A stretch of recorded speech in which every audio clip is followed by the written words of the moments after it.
They suffered stab wounds in the attack and are now being looked after in hospital. We need to make sure that when people carry out these activities, they feel the full force of the law. People think they can get away with this. The person who firebombed a few weeks ago is out on bail. That's not full force of the law. This crisis, it's a crisis for all of us.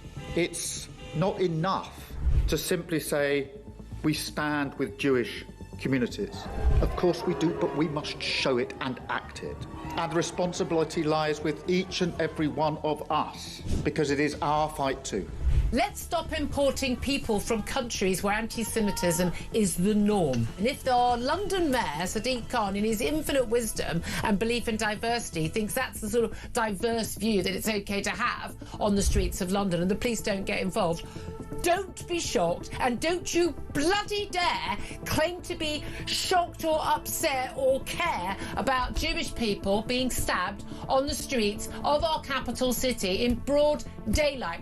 This is on you. You keep getting proven right every single time. Jews are not safe in this country. Well, absolutely. No one can be surprised or feeling shocked that this happened. No Jew certainly is. I mean, we had Zach Balansky last week saying this was just a perceived threat. Well, we can see this isn't any perception. This is real. This is happening on the streets. This isn't just an anti-Semitic terror attack. This is an attack on Britain, on the Western liberal democracy and values. The first politician that uses the word shocking, I might just go and throttle him, because this is anything but shocking.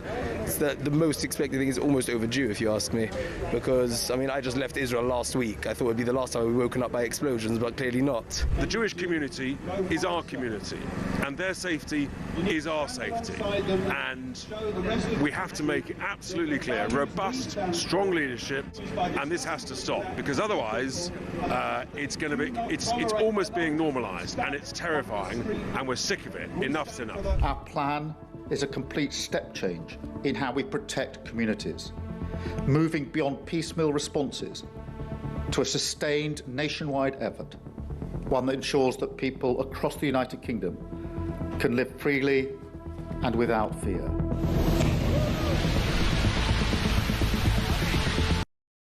Across the UK, on DAB+, on YouTube, on your mobile, and on your side. This is Talk.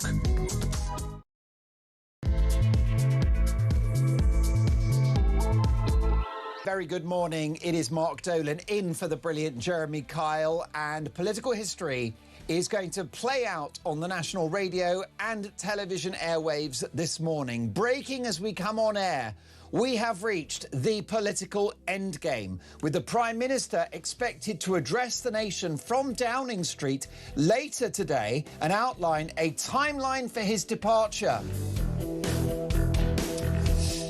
Now, we may hear from the Prime Minister as early as 8 a.m. this morning, so don't go anywhere else. We have got you covered. We are expecting the resignation of the Prime Minister this morning and an outline for his plan, a peaceful and orderly transition of power, with Andy Burnham likely our next Prime Minister by September.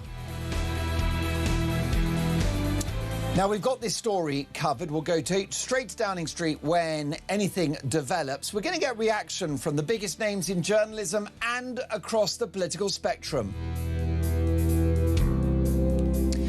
And I've got a simple question for you this morning. Clearly, the writing is on the wall for Starmer. He's done, his goose is cooked. So will Andy Burnham be a better Prime Minister? What do you think? 0344 499 1000. Can the King of the North be the King of Westminster? Will Andy Burnham be a better Prime Minister? Text the word TALK in your message to 87222. Leave us a voice note. A busy show to come. We will head straight to Downing Street, most likely at some point whilst we're on air, as early as 8 a.m. But will Burnham do a better job? Let me know your thoughts. Tommy's on the phones. Mark Gale is pressing the buttons. Christian is the boss. And Nahar is directing our TV output this morning, which is very exciting because we will going to Downing Street. So if you want to see all the action play out, head to YouTube, search Talking Up We Pop. Let's talk.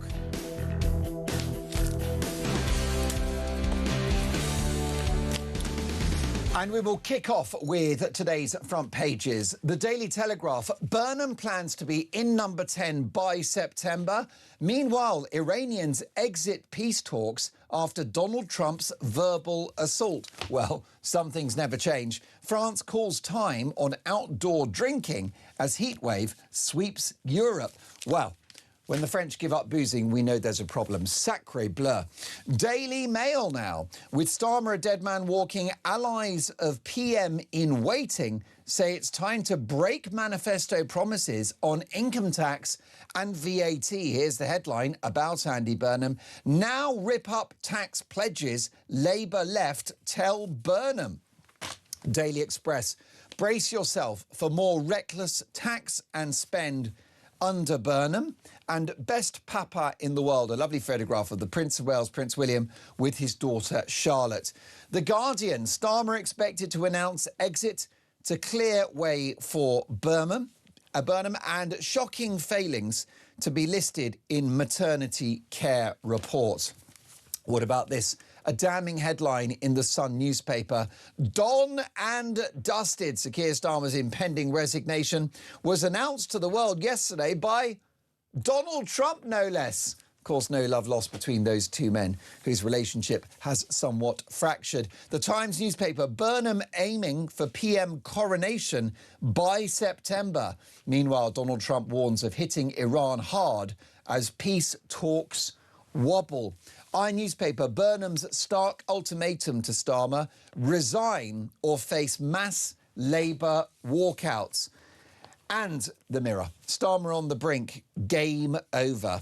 A damning assessment of the Prime Minister's prospects. So once again, we will head to Downing Street, most likely at some point whilst we're on air, potentially as early as 8 a.m. We're expecting him to address the nation in front of that famous black door in Downing Street. He's unlikely to take questions. It won't be a press conference as such, but he will outline his timetable for departure, and he will also discuss his legacy of almost 2 years in office.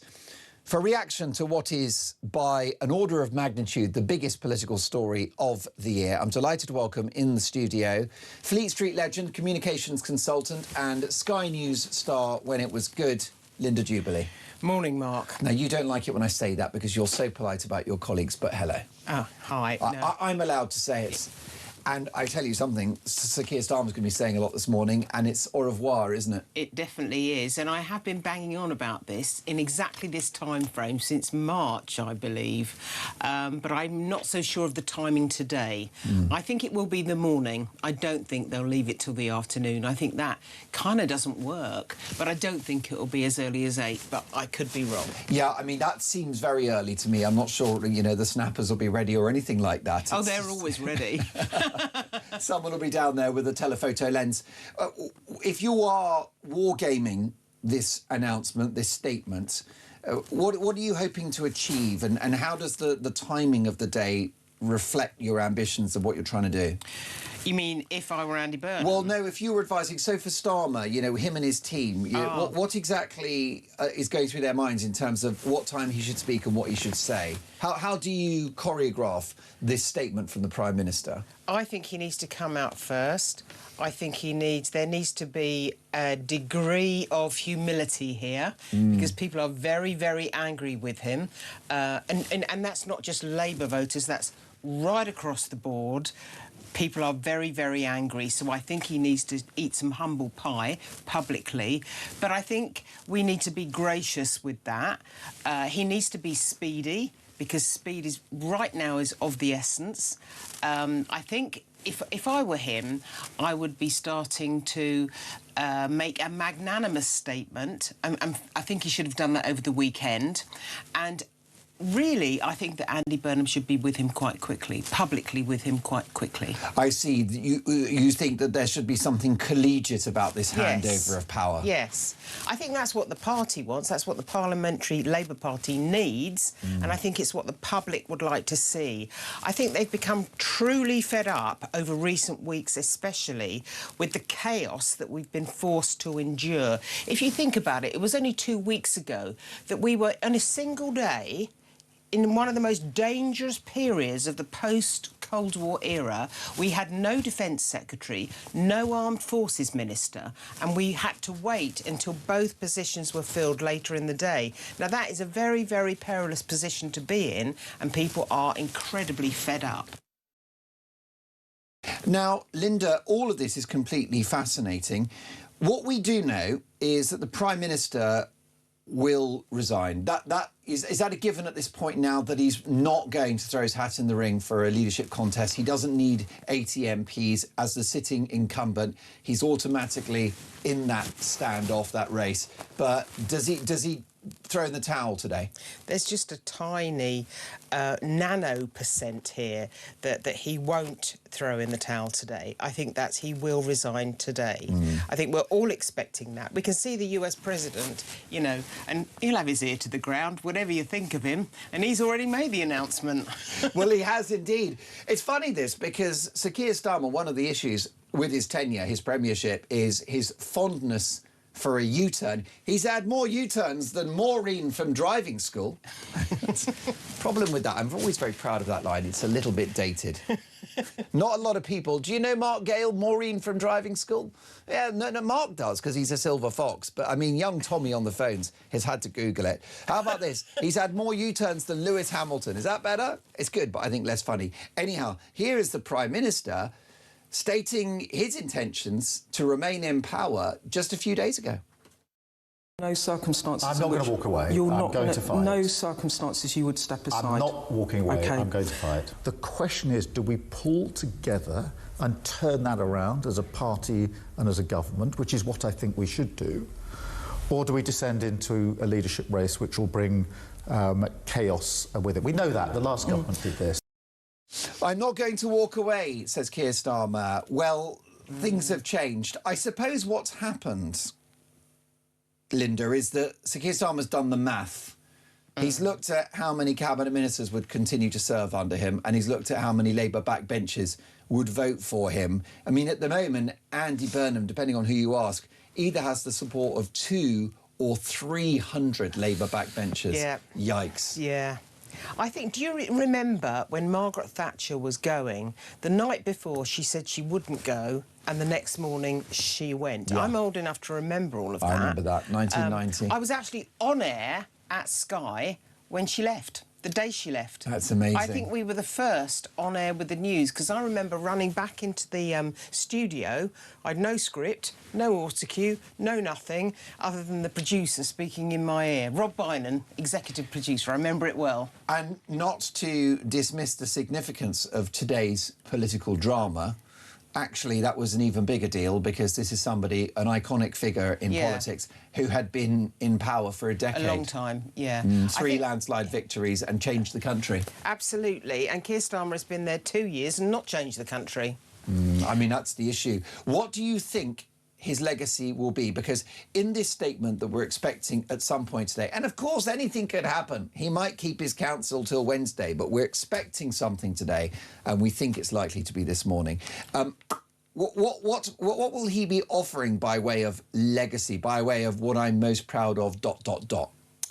I think there's a lot of talk, but it's a lot of performative politics. But the one thing I do think is that he genuinely wanted to try and make a difference with social media. And that may have been at the forefront of his mind when he started on the ban. I'm not saying that ban will work. In fact, I think most school children are cleverer than most MPs in this regard, and I think they will get round it. But the very fact that you are trying to make an effort on such a significant subject, I think he already had that in his mind, that was at least part of his legacy. Yes, I think you're right. And as you say, the accelerated pace of that policy would demonstrate, Linda, that perhaps Sir Keir, who has a tin ear at the best of times, kind of knew what was coming, that actually, whilst things have moved very quickly in the last few days, perhaps deep down, Starmer has known since May, well, you've been saying since March, right, that really this year the Prime Minister has known that he's on borrowed time. Yeah, I think, look, all leaders, and he hasn't shown tremendous leadership qualities, but all leaders need to maintain a brave face in public. But what goes on behind closed doors, they will be calculating things very, very carefully. We heard earlier at the weekend, maybe Friday evening, that actually the only person left batting for him was his wife. So I think that was a very telling comment when that happened, because we knew that everyone else was against him. And I think that you could tell by Sunday morning that the die was cast. Well, that's fascinating. So Linda Jubilee has been calling this since March. She's been saying Starmer's on borrowed time and isn't surprised by the possible calendar date of September for his actual departure from office. Because what I was saying was there were so many problems ramping up. It was like a patient. It was like watching a patient bleed out. Yeah, but the kidneys go, then the liver. All the vital organs. I'm just talking about Christian's biology there. It's his lifestyle. Yeah. But also, I think that the time frame was obvious. Even when everyone said, well, he'll resign immediately after the local elections if they're bad enough, and they were bad enough. Yes. But I thought he would be clinging on there, hanging onto the door frame of number 10. At that point, he would not go. I thought it would be round about now, and it would be before the summer recess. And they would start planning things over the summer recess as to exactly what they would do in September ahead of the conference season in October. And I think that's what's going to happen. I think that Andy Burnham, I gather, has asked for a 3-month planning period. And let's face it, he needs it, because being successful on the buses in Manchester is not quite the same as dealing with Russians who are busy mapping our undersea cables in the English Channel. But as Simon Case, now retired, Lord Case, was saying at the weekend, that he will have to, Burnham, and we assume it will be Burnham, that Burnham will have to listen very, very carefully to experts, because we are in very, very serious times. So what he has to do is he has to think of his vision, build a strategy, and then start sorting out very, very clear policies, because we're 5 to midnight right now, and we need to get things sorted. Most definitely. Let's take a voice note, if we can, on the political drama of the day, with the Prime Minister expected to resign at some point this morning. And, of course, we'll go straight to Downing Street as and when it happens. Here's Jay. Morning, guys. Great show, as always. I just want to point out Angela Rayner in 2022 done a nice tweet saying when Mr Sunak of the Conservative Party, there was all these arguments whether he'd be PM or whether he wouldn't, and it could not be passed over to someone else. It should go to the country as a general election. That is exactly what she said. Does she feel the same now? Well said, Jay. Thank you for calling out that hypocrisy. You are listening to Talk Breakfast, and it's a Prime Minister on the brink, the end of the affair. The fat lady hasn't just sung, she's in a cab on her way home. But here's a question for you this morning as we await this resignation statement. We will go straight to Downing Street when it happens. What about Burnham? Do you have any faith that he can transform this country? Will Andy Burnham be a better Prime Minister? 0344 499 1000. Text the word TALK in your message to 87222. This is Talk Breakfast.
What they're ashamed of is the English flag. Scottish flag, fine. Welsh flag, fine. Irish, everything like that's marvellous.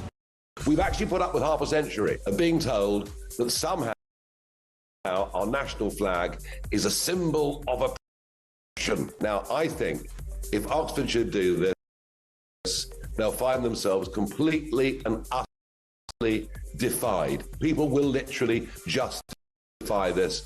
And you know what? If people have moved to this country and they don't like our flag, I've got a really simple idea. Go back to where you came from. Do you ever fear about being arrested? The socks you wear, Nigel Farage. Well, I do. You want to see the underpants? Oh, dear, no. There's the thought. Wow.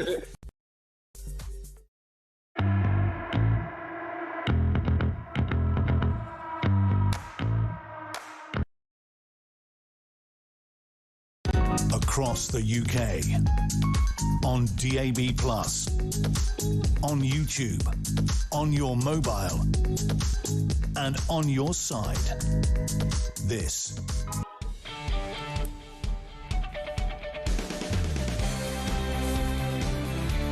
Talk Breakfast, Mark Dolan with you on a Monday morning. Lovely to have your company in for the brilliant Jeremy Kyle. It is 21 minutes past 6, and breaking as we come on air, we've reached the political endgame with the Prime Minister expected to address the nation today and outline a timeline for his departure.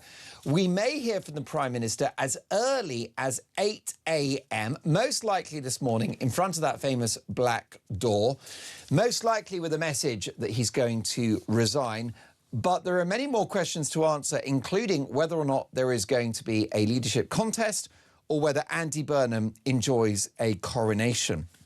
Well, I think there's a little bit of archaeology to do politically, looking at what politicians have said back in the day in regard to new prime ministers during an administration.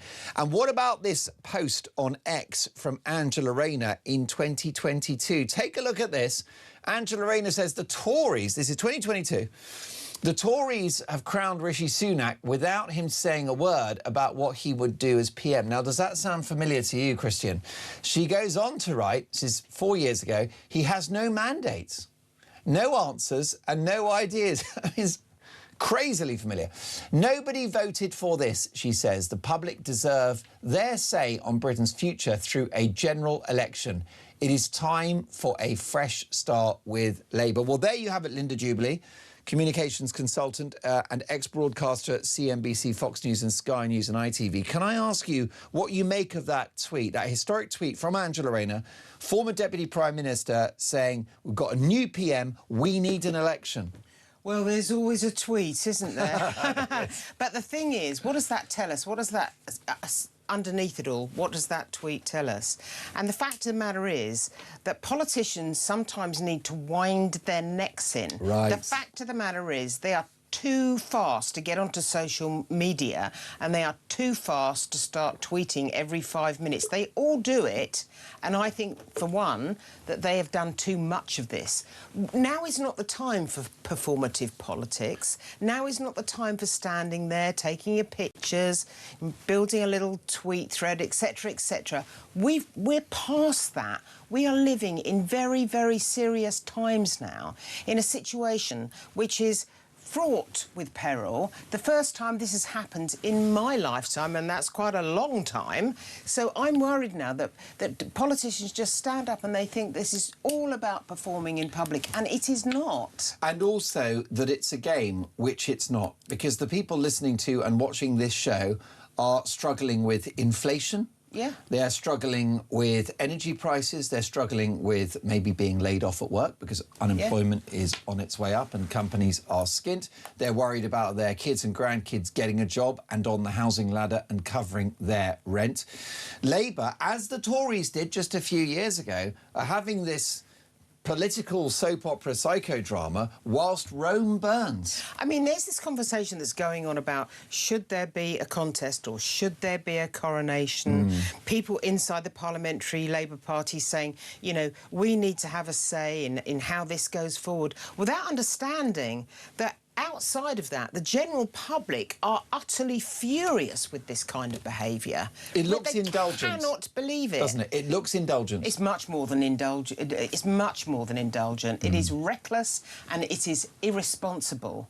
I mean, you can talk about things that are very aggravating for the general public whilst they're busy dealing with their escalating petrol bills, their escalating utility bills, and then you read. I read this morning. I was going through the list of expenses that that Sir Keir Starmer claimed, and there was one for his glasses, just short of £3,000 for a pair of glasses. How do you think that goes down with the general public? Like a cup of cold sick. Well, that's right, and of course that set the tone for his premiership, because the Freebiegate scandal broke early doors when he had promised that Labour would do politics differently. This is a multi-millionaire ex-lawyer who couldn't pay, as you say, for his own specs, his own suits and his tickets to the Arsenal. Yeah, and he's telling people, A, that he wants to clear up corruption, but B, he is the person caught, you know, red-handed in this regard. He is not living his own story. The whole point about succeeding in politics, if you are indeed successful, is that you have to be, it's an overworked word, but you have to be authentic. And that means living by your creed. The creed that you wrote, you have to live by it. And you did not. Notwithstanding your youthful demeanour, and God knows how many injections have you know, are responsible for that. Whatever it is, whatever your doctor is doing, it's working. But Linda, you've been, you know, reporting on politics for many decades, and I want to ask you whether you can think of a figure more exposed in high office, someone less suited to the top job than Sir Keir Starmer. And this is not meant to be character assassination, but I'm just looking at how he presented himself before the election and how, in my view, he was horribly found out on getting the top job. So we knew that he wasn't going to be an exciting personality like Boris Johnson.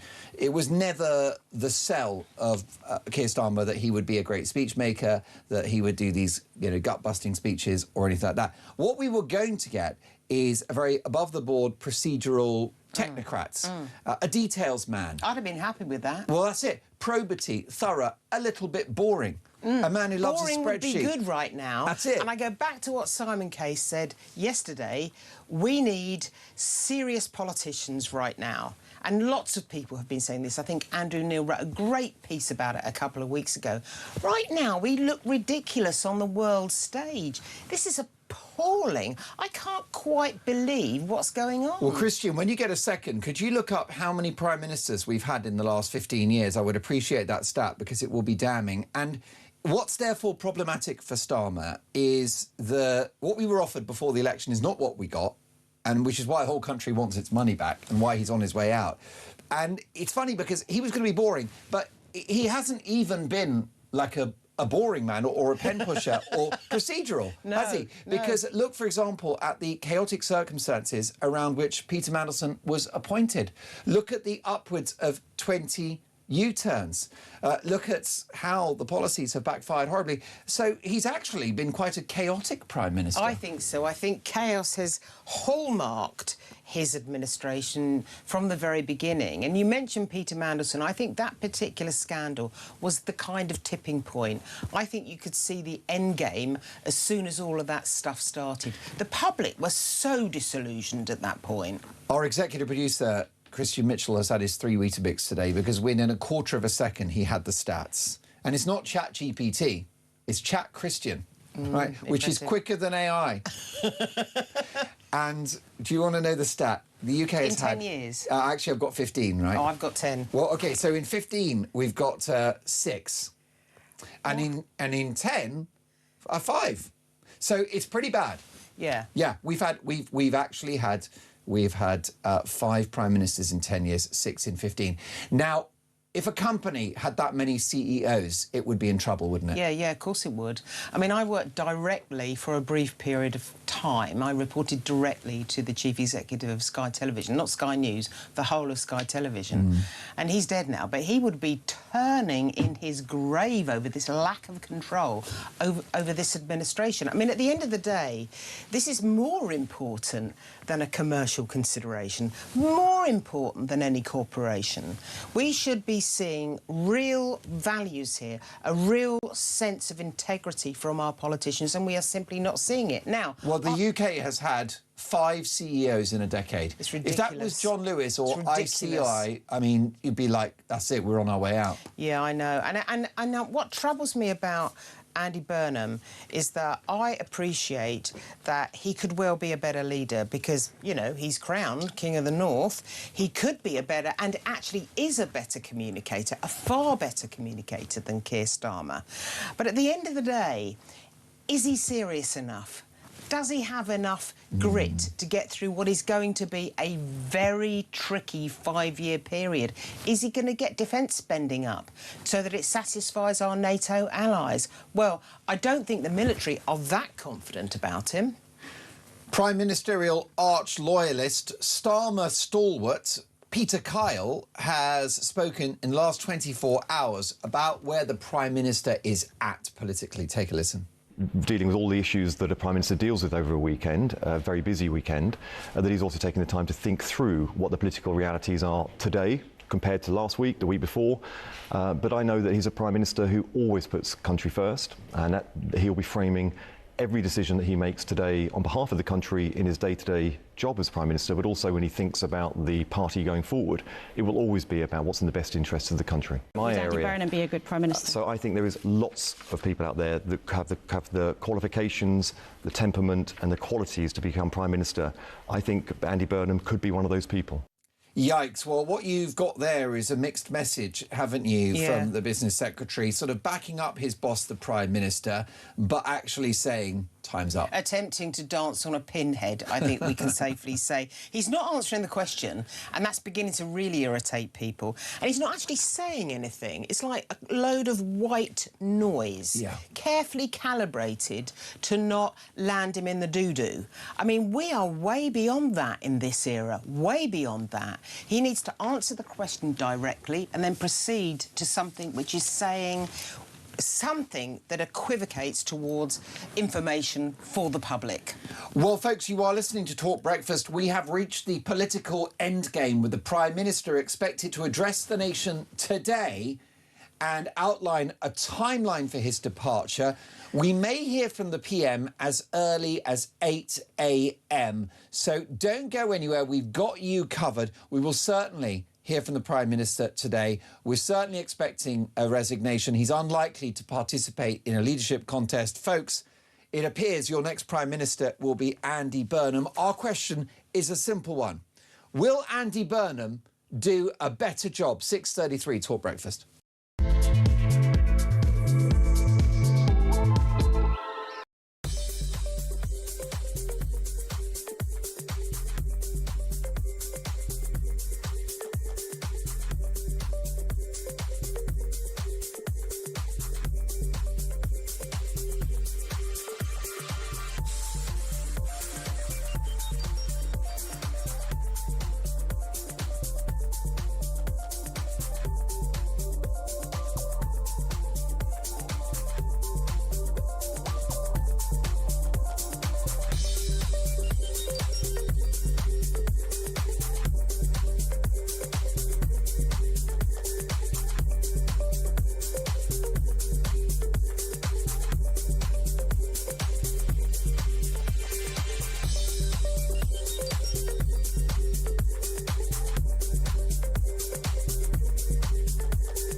Across the UK, on DAB+, on YouTube, on your mobile, and on your side.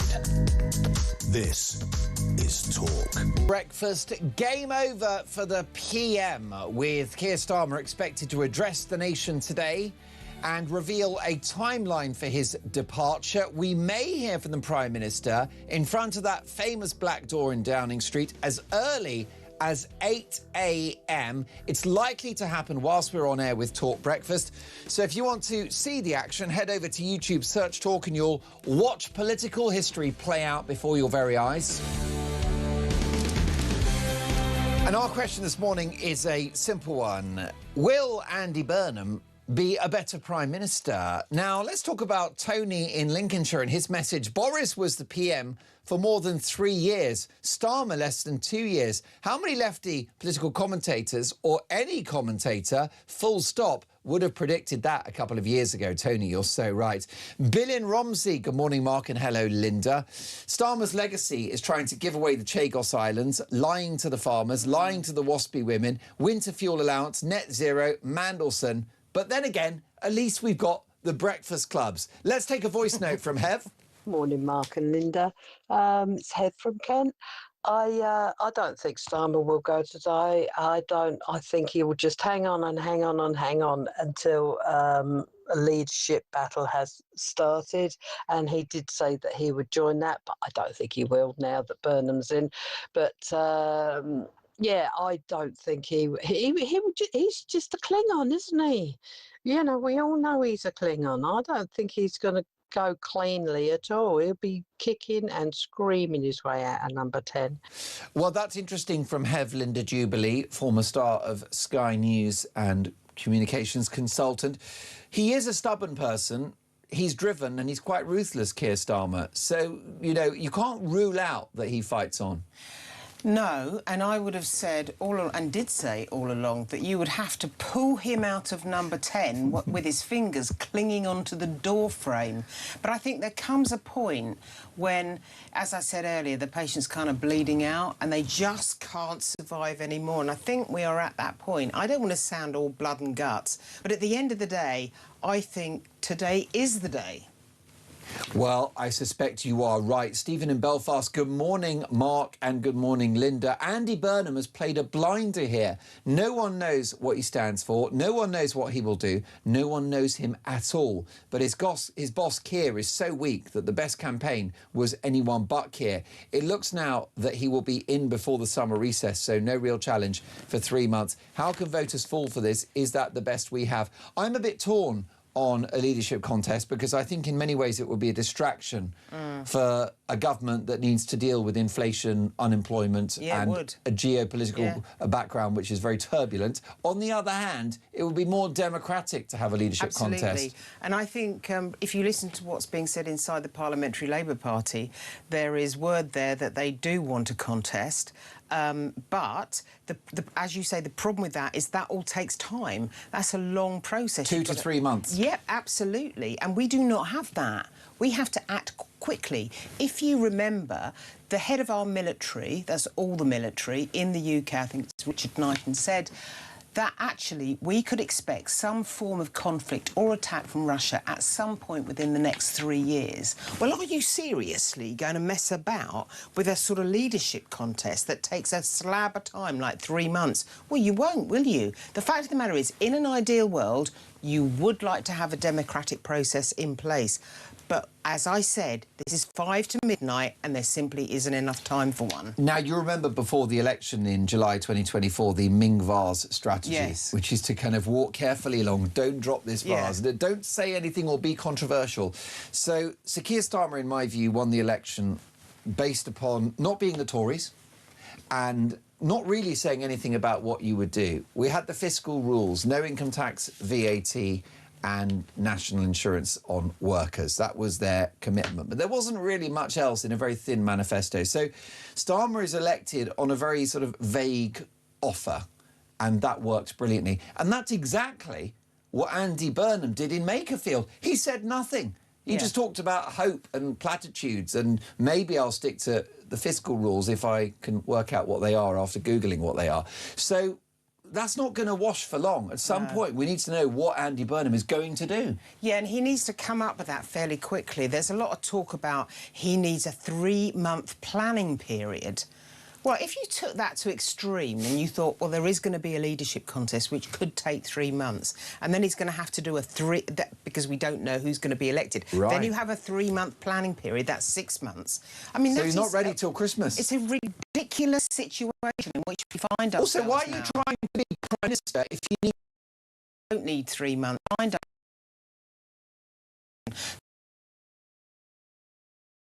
understand your vision, build a strategy, roll it out in terms of policies. That is not difficult. Most people understand a little bit about how to do that. It's unforgivable that he came into office without a plan. Almost unbelievable, except it appears to be true.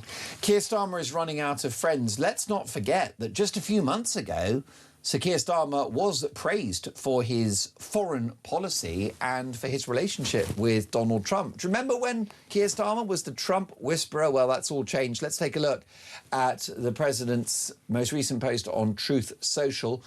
He's written, Keir Starmer will resign as Prime Minister of the United Kingdom. He failed badly on two very important subjects, immigration and energy. Brackets, open North Sea oil. I wish him well, President DJ.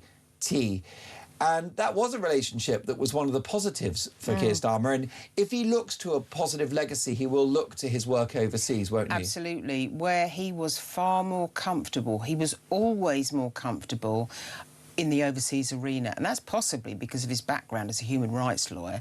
He was naturally at home, but not domestically, never domestically. Now, he did apparently get on fairly well with Trump, but that all went under the bus the minute he did not allow US jets to land in this country when they were moving in towards bombing Iran, if you remember. Of course. It was just such a silly thing to do, I think. I know no one wants to go to Because war. Donald Trump wasn't asking for boots on the ground. No, he wasn't asking for us to drop missiles on Tehran. We just have to refuel here. Can we put some fuel in our planes in a UK airbase?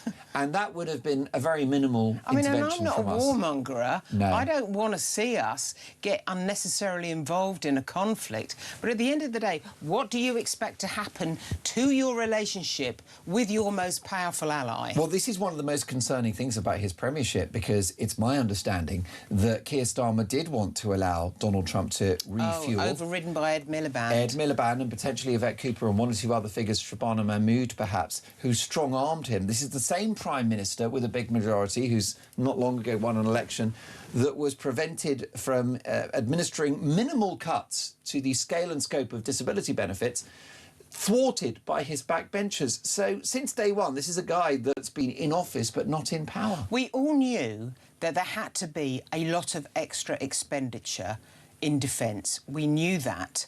And it is commonly believed that the only way of getting that extra money was out of unnecessary benefits that were being rolled out in this country, which have gone up hugely. I'm not suggesting that people who are ill or genuinely incapacitated shouldn't have those benefits. But how do you think you are going to get to 3.5% of GDP without making cuts somewhere? Because there are very few ways of funding that sort of expenditure, and that was one of them. Now, the problem was, as we know, he did have a landslide victory, but it was a mile wide and an inch deep. And when it came to it, his backbenchers, some of whom were very, very inexperienced, would not back that position. They are going to have to change their minds now. There will have to be benefit cuts. Most definitely, and I completely agree with that. I'm not convinced by this idea, this metric of a percentage of GDP for defence. When you have a shrinking economy, that's a disappearing number, I know. isn't it? And actually,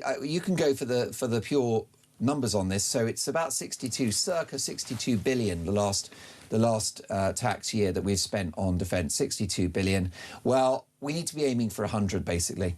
And that is where we've got to go. And what have we got? What have we got? Where are we at the moment? 65, 70? I mean, it's... Well, good luck.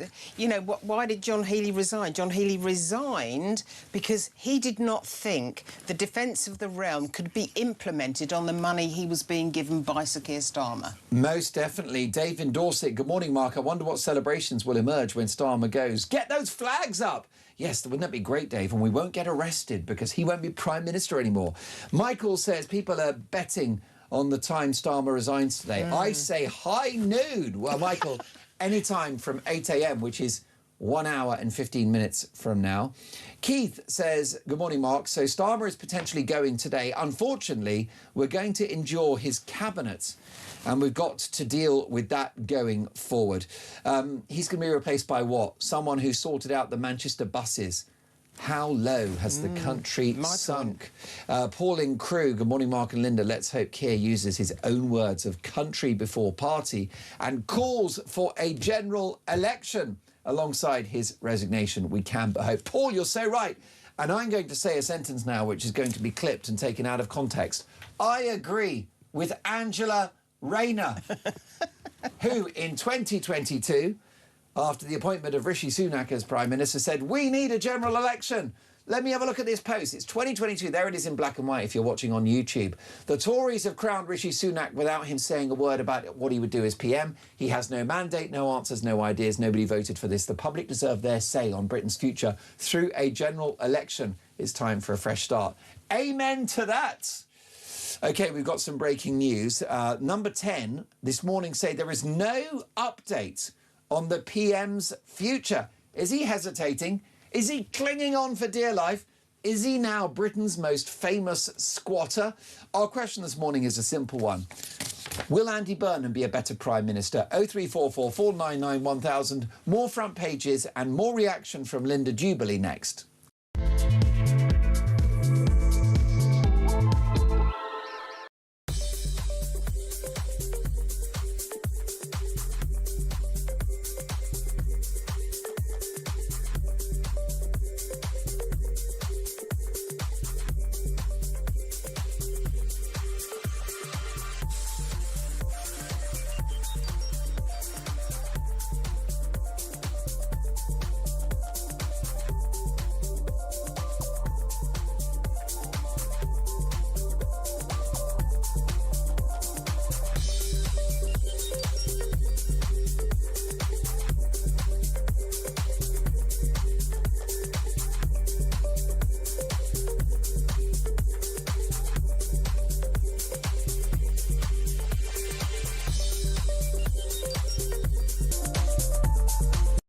We've got some breaking news that has just come in. TalkSport have announced a brand new partnership in a developing story. We hear they've created So Good Lager right in time for football's big summer. Just in, we're hearing that So Good Lager will be pouring pints across all O'Neill's pubs and some of the best sports pubs across the UK. With the big kickoff just around the corner, you can find out where to get your hands on a fresh pint of So Good Lager at talksport.com/lager.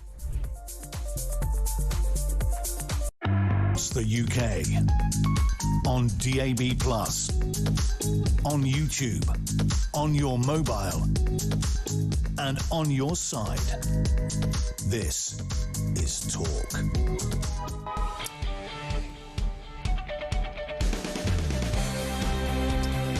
6:48 Talk Breakfast. Folks, it's the end of the affair. We have reached the political endgame with the Prime Minister expected to address the nation today and reveal a timeline for his departure as early as 8 a.m. But Number 10 have just said there is no update on the PM's future.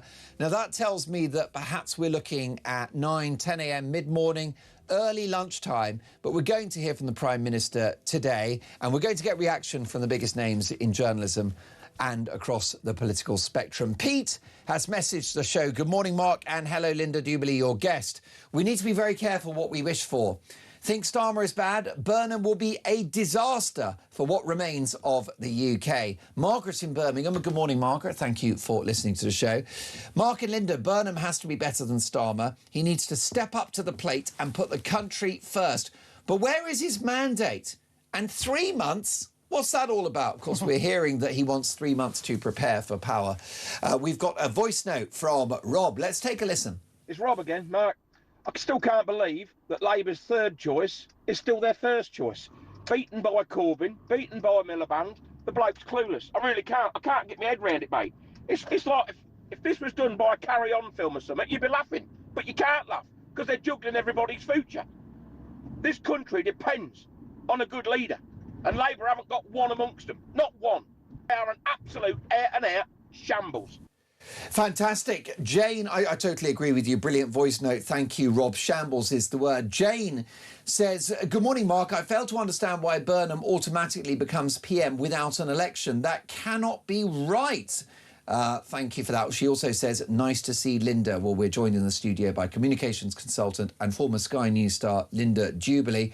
What about this from Mick? Very, very creative description of Andy Burnham. He says, good morning, Mark. Burnham will be like the head boy in an undisciplined school in special measures with second-rate teachers. I think that's an excellent metaphor. Linda, Andy Burnham, 99% nailed on to be our next Prime Minister. What kind of Prime Minister is he going to be? Is he going to be left-wing and increase taxes and not cut the welfare budget? Is he going to double down on net zero? Will he be soft on immigration? Who is Andy Burnham? Well, very hard to tell. But I think that, as I mentioned earlier in the programme, Simon Case, the former senior civil servant, said that what the next leader of the Labour Party has to do is surround themselves with the top experts and suck information out of them so that they lead the country properly. And he was quite serious. Simon Case was quite serious when he was saying this. It was not a throwaway line. He's a man used to talking sense, and he says this is what Andy Burnham has to do. Now, Andy Burnham will be surrounded by experts, all of whom have a different view. We've got Lord O'Neill, very senior man, very well respected, saying one thing. We've got Andy Haldane saying the complete opposite. But above all, Andy Burnham has to have integrity, but he has to be able to listen to his own voice and steer a single solid course, which is exactly what Sir Keir Starmer didn't do. Now, Sir Keir Starmer was flopping around all over the place. He was U-turning all over the place. In fact, Andy Burnham has a reputation for doing a few U-turns. Those days are done. Well, what about this for a damning post on social media via the political website Guido Fawkes? Andy Burnham's economic architect is Miata Fambulle, and she recommends, among other things, are you ready for this, a wealth tax and yet another windfall tax on oil and gas, mass nationalisation, land, transport, energy, by the way, costing billions, extending national insurance to investment income, a cap on interest rates and charges on every form of consumer credit, hiking capital gains tax to income tax levels, hiking dividend tax to income tax levels, abolition of the upper earnings limit for national insurance. The list goes on. I mean, what this is, Linda, by any description, is irresponsible. Irresponsible. Yeah, you can't keep taxing all the time and borrowing. We are at our limits now on the borrowing front. We are about to be the basket case of Europe financially, and we need to step on it and get a solution in place. I think that Andy Burnham knows this, and he knows he has to be serious. Whether he's got the stomach for it, no one can tell at the moment. And what about this from Miata Fambulle, who is the architect of Burnham's political project, economically? A huge expansion of the benefit system, including a minimum income guarantee paid to every citizen apart from the rich. You simply can't do that. Yikes. You know, what you've got in the last, I think it must be the last 10 days, you've got, as I said, the resignation of the Defence Secretary, resignation of the Armed Forces Minister, a new Defence Secretary, a new Armed Forces Minister, Royal Marines boarding a ship in the Channel, which is mapping our undersea cables. You know, we've got 2 people on a yacht being shot at by Russian sailors on their vessel. Wild. You've got really serious geopolitical situation here. We simply can't afford to spend the money we are spending on benefits. I don't mind the people. No one minds people with a very serious disability or people who suffer from, you know, very, very troubling conditions. Nobody minds supporting those people. But we all know the system has been taken advantage of. It all has to stop. It's got to stop. Here's a voice note, if we can, Mark Gale, from Sarah on the incoming Prime Minister that no one voted for, Andy Burnham. Morning, Mark. Great show. I'm really cross about this whole situation. I can't stand Keir Starmer, and I'd be pleased to see the back of him. However, I don't understand how Andy Burnham has been manipulated into this position. This MP in Manchester so-called stepped aside to allow him in, but he was Mayor of Manchester. So has he resigned from Mayor of Manchester? And if so, surely there should have been a Mayor of Manchester campaign before he was allowed to go for MP. I mean, I don't know, maybe I'm being stupid. I don't really understand it all, but it is a genuine question. How has this been allowed to happen? This is manipulation at its best. And to me, it really doesn't seem very democratic at all. And I think the whole thing is a joke, and I'm absolutely furious about it. Thanks, Mark. Sarah, I think you're right. And Linda, do you believe there is definitely a conversation about how democratic or otherwise all of this is? Absolutely. I agree with Sarah a lot. But where I disagree with her is that I don't think Andy Burnham has been manipulated. I think this has been a plan for many months. I mean, hasn't he stood as in a leadership contest to be PM twice already? Correct. So why is this a surprise to anyone? He tried to get selected, didn't he, for Gorton and Denton, and the National Executive of the Labour Party went against him at that point. It might have been an idea to let him through at that. And let's not forget his ill-fated and rather embarrassing appearance at the Labour Party conference last year, in which he went to a couple of local events or sort of outside events, as it were, fringe events within the conference, very much to say, hey, I'm here and I'm in the running. And he actually had to sort of leave conference prematurely with his tail between his legs. As you say, this is not some Damascene conversion. This has not happened overnight. Not at all. And then there's no gravitas in that kind of behaviour either, is there? I mean, where are the big beasts? Where are the statesmen and women that we actually need in this country right now? Sarah's right on it with the mayoral election in Manchester as well.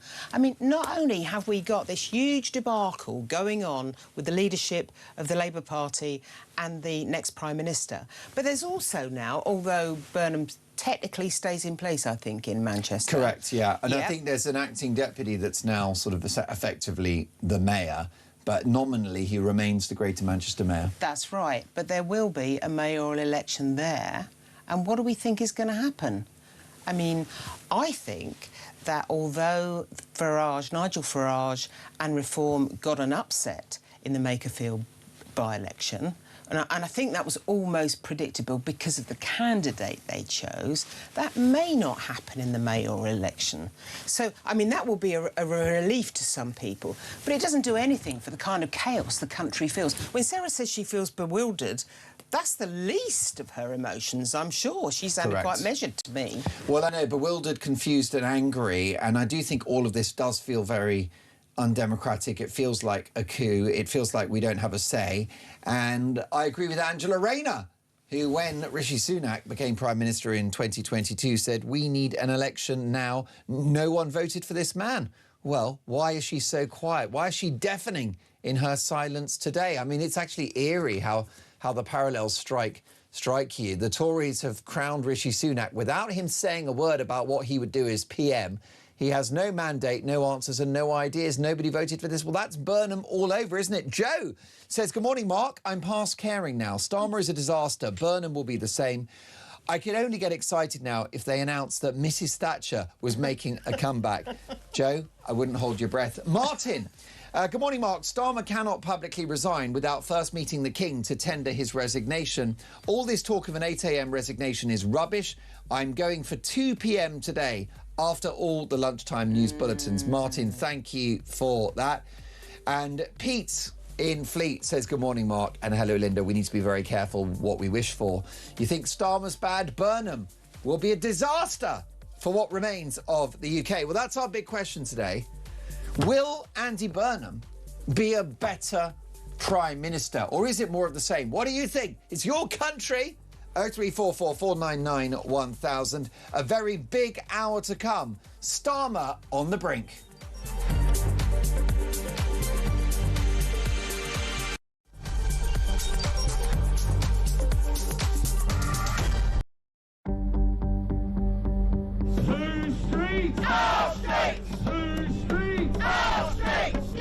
I've got some breaking news here. The Crowborough Army Training Camp could hold male asylum seekers all the way until 2030. After the Home Office claimed it would only be for 12 months. Not much ambition involved in that, is there, in terms of solving the migrant crisis? Absolutely, and the way that the Labour government gaslit the public when the migrants were first moved in there, saying, you know, you guys are absolutely being mad. Another taxpayer, or even worse, it's the money from our future selves. And we keep making... Across the UK, on DAB+, on YouTube, on your mobile, and on your side. This is Talk.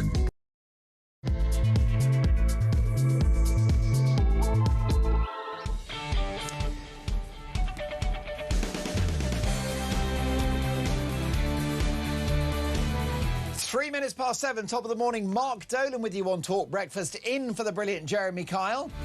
And breaking this morning, we have reached the political endgame, with the Prime Minister expected to address the nation today and outline a timeline for his departure.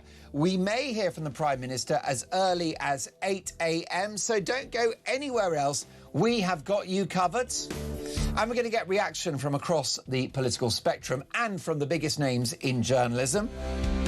But what do you think about all of this? Is it undemocratic? Do you feel like you've had your say? And if Andy Burnham gets the top job, will he be a better Prime Minister? 0344 499 1000. Do you rate Burnham? Is he the answer for Britain?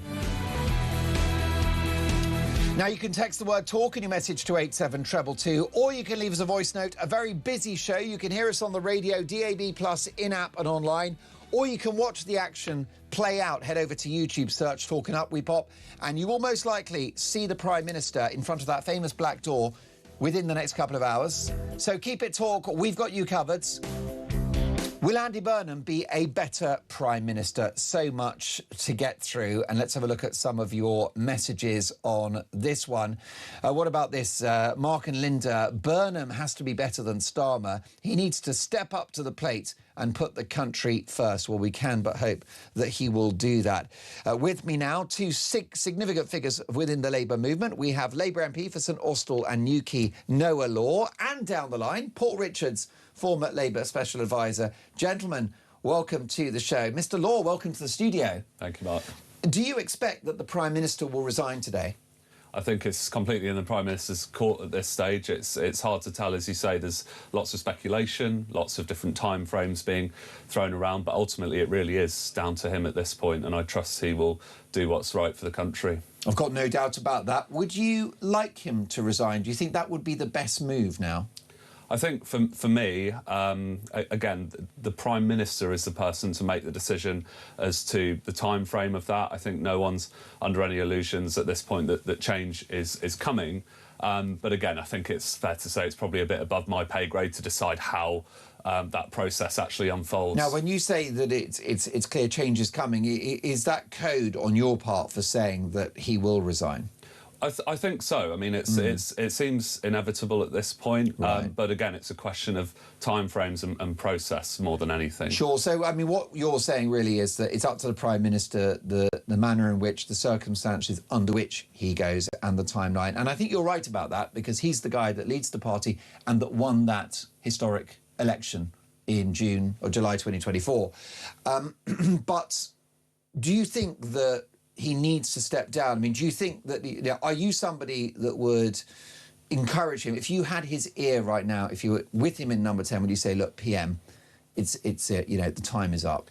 I think that really is a decision that only he can make. I really mean that. Would you advise him, and would you say, look, boss, I don't think it's happening now. I think for your dignity and everyone else's, I think it really is up to him. I think this is one of those crunch decisions that literally only he can make. So it has to be that he decides what is right for the country. There are others that have said, look, he's got to go, but you seem reluctant to go that far.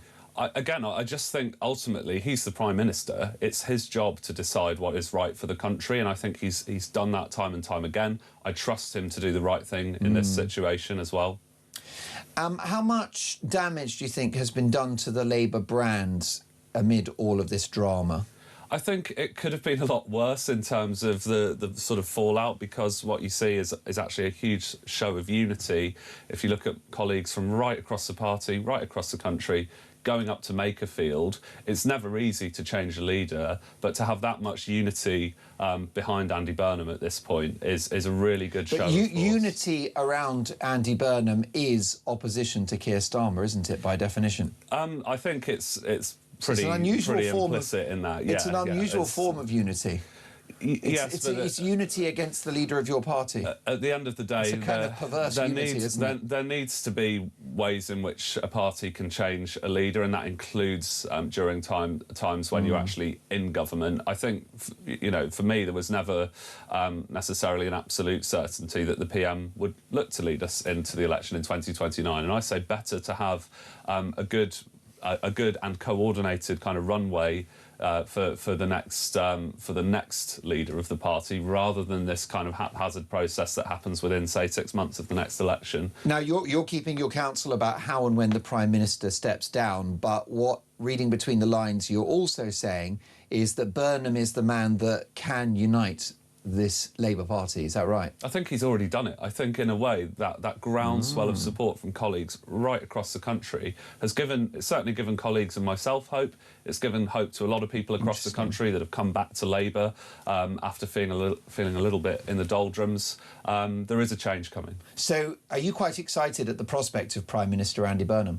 I'm excited to hear what Andy has to say still at this stage, because has he got your vote yet? So, for example, if there were a leadership race between Sir Keir Starmer, Wes Streeting and Burnham, is it Burnham for you among those three men? Yeah, I mean, as I said the other week on your programme, Mark, I think as long as Andy can give me that assurance that he'll put our deal for Cornwall first, then I'm very happy to back him. And as I said on your programme the other week, but as you say, is it at this stage kind of evident that he's going to kind of step up? I think, to be fair on Andy, he's had a very busy campaign. He's been very busy with voters in Makerfield, and actually it's quite clear he's spent the first sort of 48 hours focused on that as well. I mean, he's coming in as an MP for the first time. I can tell you it's a very, from last year, from 2 years ago, it's a very busy process, no matter who you are. So settling in, getting his feet under the desk, getting set up so you can deliver for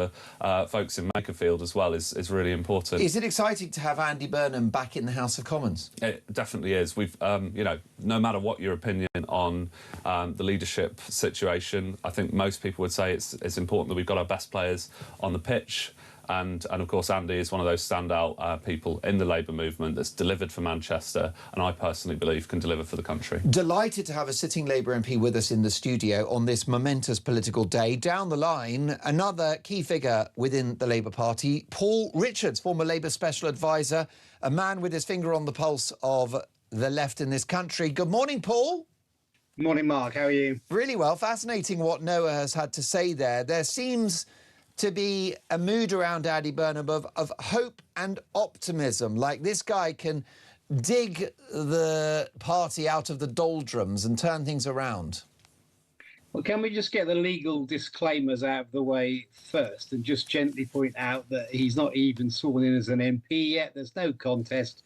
The MP is getting on with the job. Can we do that bit first? Of course we can. And he's not a given. It's not a given that he'll be our next Prime Minister. Starmer may fight on. Wes Streeting could win. Anything's possible, Paul. I mean, anything is possible in our modern But, I mean, that means when you say anything's possible, I could go for dinner with Paris Hilton, but it ain't going to happen. Well, you never know. I think having got that out of the way, I think the political realities, as Peter Kyle called them over the weekend, are that it does seem like the tectonic plates are shifting, which raises all kinds of questions about Andy Burnham. For example, he won that by-election travelling very light in terms of policy, and I think people are going to start to want to know what he stands for in terms of, the big debate on defence that we were having before the by-election. Certainly on economic growth, which has been sclerotic, and Noah will tell you, growth in Cornwall is one of the most important things. Similarly, antisocial behaviour, immigration, all the big issues that we talk about on a regular basis. So I think he has to have, if it is to be Burnham, my instincts are a coronation is a bad idea simply because it doesn't give any time for the stress testing of his ideas. I mean, Burnham's big calculation has to be who he's going to disappoint first, because there are people on the left who think that this is going to be a sort of lurch to the left, tearing up all the rules on tax and spend, some of the kind of wish fulfillment that they would like to see. I think they're going to be disappointed. So a coronation's a bad idea. A contest is always, I think, always a good thing in the Labour Party. It's always a good way to test these ideas and give members, trade unionists a say, gives the public a chance to look at the hustings and to sort of, weigh up the different candidates as well. So a longer period. And don't forget, we've got this mayoral by-election coming up. I mean, I love Manchester. The idea of handing that over to one of our political enemies would be heartbreaking. So that's a by-election in Greater Manchester that we need to win too. So there's an awful lot going on. I mean, so people this morning saying, I wonder whether it will be 8 o'clock or 10 o'clock. I think they've got well ahead of themselves in terms of what's going to happen. I mean, it might happen. I don't know, and neither do you. But I just think there's bigger questions than is the podium in Downing Street yet. Is there a danger that all you get with Andy Burnham, Paul Richards, is Keir Starmer in a sharper suit? Because Sir Keir Starmer won the 2024 election by saying very little about what he would do in power, other than those key fiscal rules, no income tax, VAT or national insurance hikes on workers. Beyond that, it was a very vague offer, and it was successful. It led to a landslide victory and a large majority. Well, that was very much Andy Burnham's approach to Makerfield. All we got was poetry rather than policy. We don't really know what this guy stands for, which sounds very familiar. I mean, I'll show you the poster that we were handing out. You can see it doesn't even mention Labour. It doesn't even mention Labour, does it? And it's built around the personality of Andy. I mean, it was a brilliant campaign, and I've known Andy Burnham for 30 plus years. He's a brilliant politician, as Noah says, but he is travelling policy light. And his main achievements in Manchester, are public transport, for example. Well, how do you extrapolate that across the whole of the country? Manchesterism isn't an ism unless it applies to everybody in every... And also, if you're going to nationalise the utilities, which I'm happy to have a conversation about, that will take years, it will cost billions, and any benefit to the taxpayer will probably have to wait a generation for that. So it's not exactly a silver bullet, is it? Well, like I say, he is somebody with enormous charisma, a huge amount of support right now, but without solid policies on defence, on economic growth, and on some of those social issues, then it will come across. Paul, I know you inside out. I know what you're telling me on Talk Breakfast. You think he's a lightweight and a charlatan, and I agree with you. Well, those are not my words, as you well know. That's basically what you're saying. But I do think the question is what, not who. And, the what is, what are you going to do about some of these problems that the country is facing? And the public... You're as worried as I am, aren't you, Paul? Deep down, you're worried about Burnham. You think he's all talk. I can tell. I know you. There is a concern, I think, that he's going to lurch to the left. Bingo! We got there in the end, Christian. My counsel will be not to do that. And like I say, Burnham's early calculation has to be who to disappoint.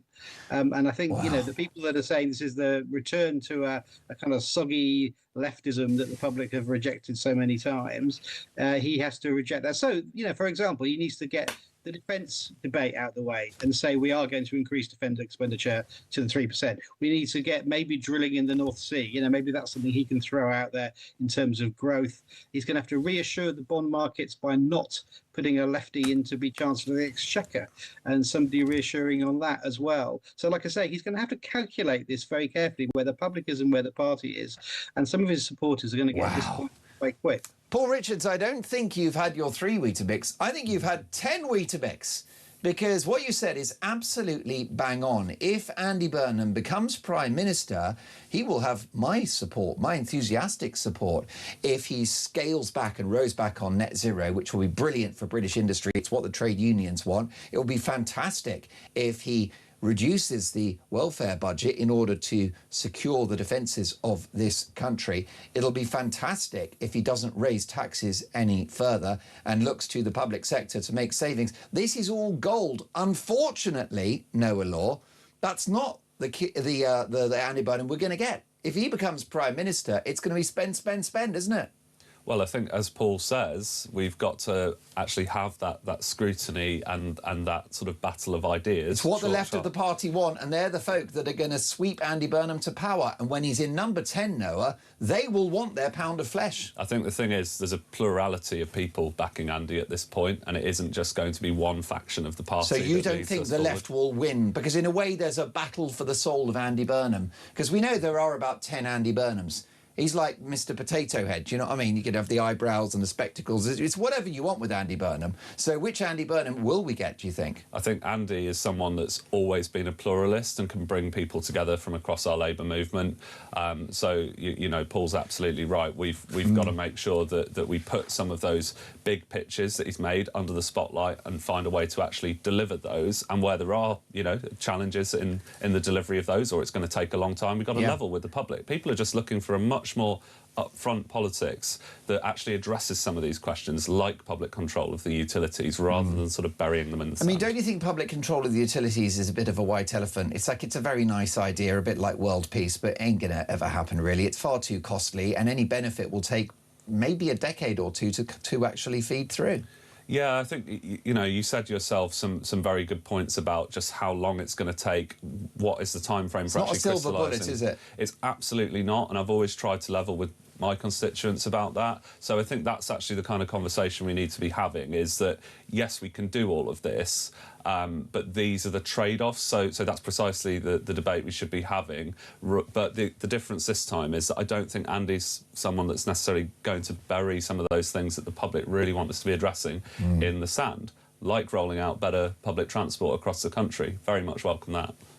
I mean, just briefly, because I want to get on to whether we should have an election in just a moment, but it is interesting. If he becomes Prime Minister, it's a dilemma, isn't it, which way to go? And I just take the view that things are so challenging at the moment that it's not that political anymore. So, for example, we need to start living within our means as a country. That shouldn't really be left or right, should it?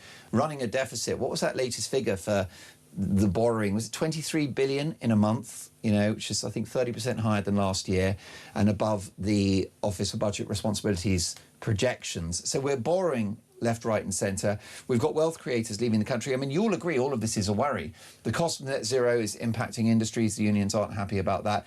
Then there's also immigration as well. Shabana Mahmood, Home Secretary, making sensible changes to indefinite leave to remain. These are all good policies. But if Andy Burnham holds the line on those policies, there'll be trouble within the party, won't there? Because it's actually the left that have been cheerleading for Burnham to become Prime Minister. What happens when he doesn't fulfil their wishes? Clive Lewis, Rachel Maskell, John McDonnell, the people who love Andy, they're not going to love him when he becomes Prime Minister, are they? This has the makings of a civil war. Well, obviously, there are some people in the Labour movement that, for whom, you know, a Labour PM will never be left enough. But for the majority of us in the Labour movement, we want someone who is actually, in a way, ready to do both things at once. You know, why does oil and gas as an industry have to be so opposed with pushing forward in clean energy, for example? 100%. We've just gotten into this kind of didacticism in our politics, and the beauty of zero-sum game. The beauty of Andy Burnham is, I think he's someone that can break that zero-sum game politics.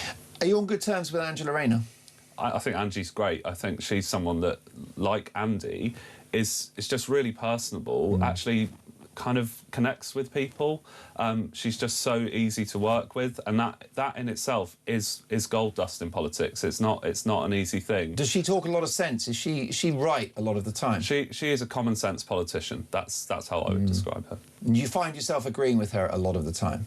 She's been brilliant on housing policy, housing and planning. She's always, I've found, been someone who is willing to get to grips with the nuances of all different parts of the country, like Cornwall. Angie's been really great with us on Cornwall.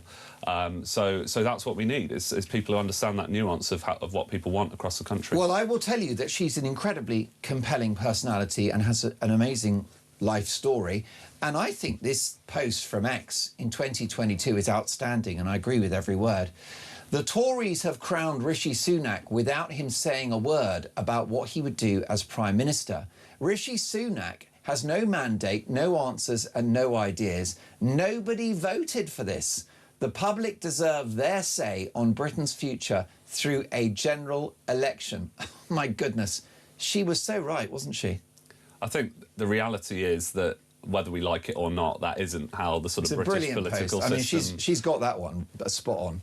It's, at the end of the day, the reality is we know that's not how the British political system works. So was Ange wrong? Did she get that wrong in that post? Was that a rare misstep from Ange? I think at the end of the day, we're all entitled to our opinion. I was probably sat there at my desk back in my day job at the time, probably wanting stability, actually. So, you know, sometimes things are worth waiting for, as was the 2024 general election. Because, I mean, I've got viewers and listeners who think, you know, fair play, good luck to Andy Burnham, but we would like the opportunity to choose him as Prime Minister rather than be given him Prime Minister. Labour were very successful in 2024 because of how terrible a job the Tories did.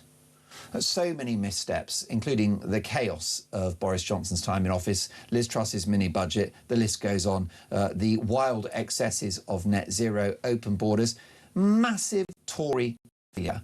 The problem you have as a brand is you came in to be the opposite of the Tories, and what did we get? We got the sleaze of the freebie gate, with the Prime Minister not paying for his own spectacles and tickets to the Arsenal. We got the chaos around Peter Mandelson's appointment. We got an economy heading south, not north. And now a new Prime Minister in 2 years. I mean, you guys are as bad, if not worse, than the Tories, aren't you? Well, I think the statistics on the economy say otherwise. You know, GDP is very much heading north, and it's been heading towards the highest growth amongst European G7 economies. So well, they're all like, I mean, that's like being in a hospital comparing yourself to the guy on having a liver transplant. You know, the whole of the Eurozone is dead at the moment, so that's hardly a boast. Unemployment is feared to reach 6%. Now, I'll give you that some of that is the war in Iran, but not all of it. Then we've got the return of unemployment from the Party of Working People. I mean, I think with the best will in the world, Mr. Law, you cannot defend Labour's record on the economy. Well, save the fact that unemployment came down last month. Unless you've been on the cooking sherry. You know, I mean, unemployment is on the way down, actually. So yes. That's been some really good... That was a statistical glitch, wasn't it? Because we know the direction of travel is that unemployment's increasing, and we have the highest youth unemployment in the whole of Europe. I mean, I think the best thing to do would be to say, yeah, we're not getting it right on the economy, and Andy's going to fix it. I think as I sort of levelled with you on the show last time, there are probably you made a lot of sense last time. There are some targeted interventions. You talked about the importance of growth. There are definitely some targeted interventions we can make on the labour market to get young people out to work. There's already a lot being done. I think, you know, the Milburn Review and Matt Fadden's work in this area has been stellar. It's going to start to turn the tide. He's a good minister. Isn't he? He's a very, very gifted politician. Yeah, Pat's absolutely fabulous on his brief. I've known him a long, long time, personally and professionally. I trust him as a politician, and he was right when the Mandelson files dropped, when he said, all my meetings are about who can we tax to give money to others. That was true, wasn't it?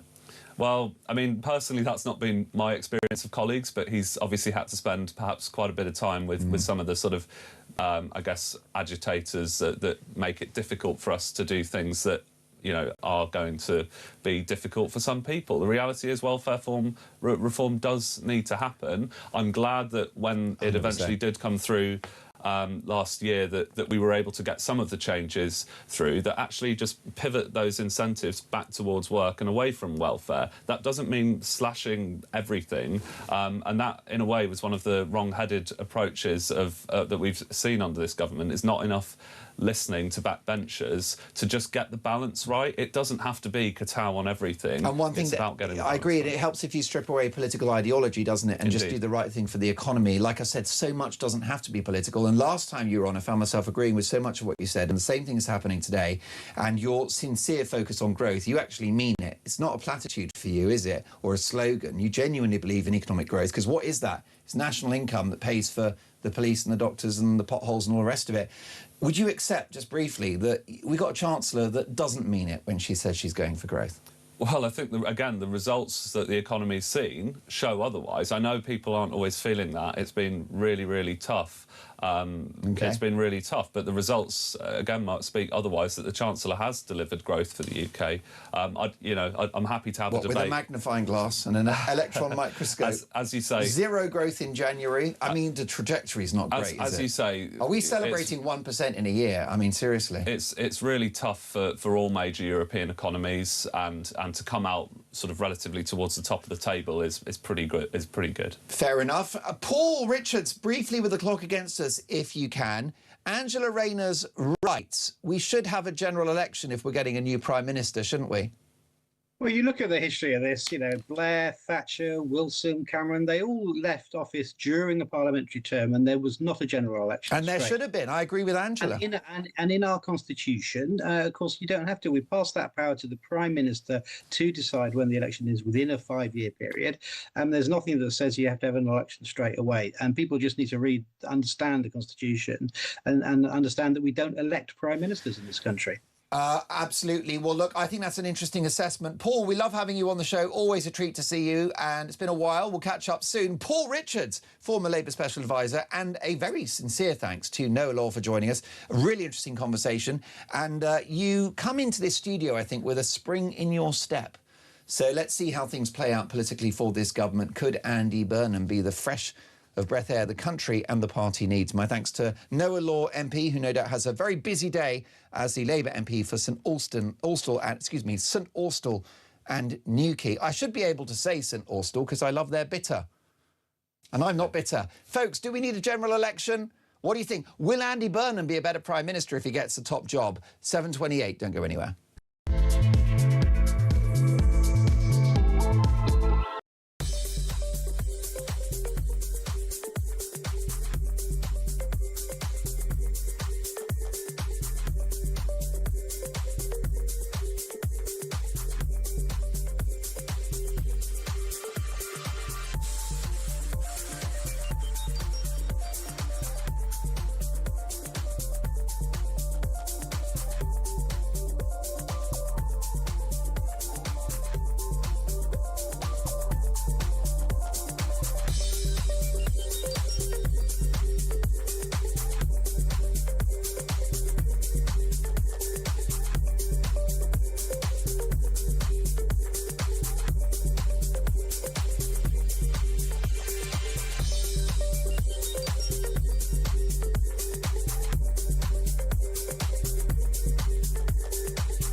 I'm genuinely disgusted when people continue to point out failure after failure after failure and do not provide balanced analysis of the deliverable of services like the police. What I don't see from reform is them standing next to some of these people that they continually criticise and saying, actually, they've made a mistake here. There is a requirement for a review and we must get through it. But I'd also like to thank the police for doing an excellent job at stopping the riots, doing this, breaking this criminal gang, doing the hard work they do day in, day out. And I think we take it for granted.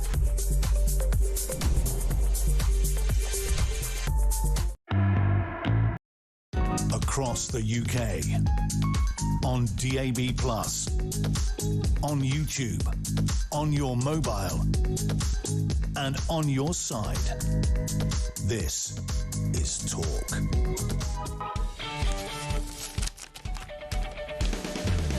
.31 Talk Breakfast. Mark Dolan in for the brilliant Jeremy Kyle. And breaking this morning, we have reached the political endgame, with the Prime Minister expected to address the nation today, potentially this morning, and reveal a timeline for his departure.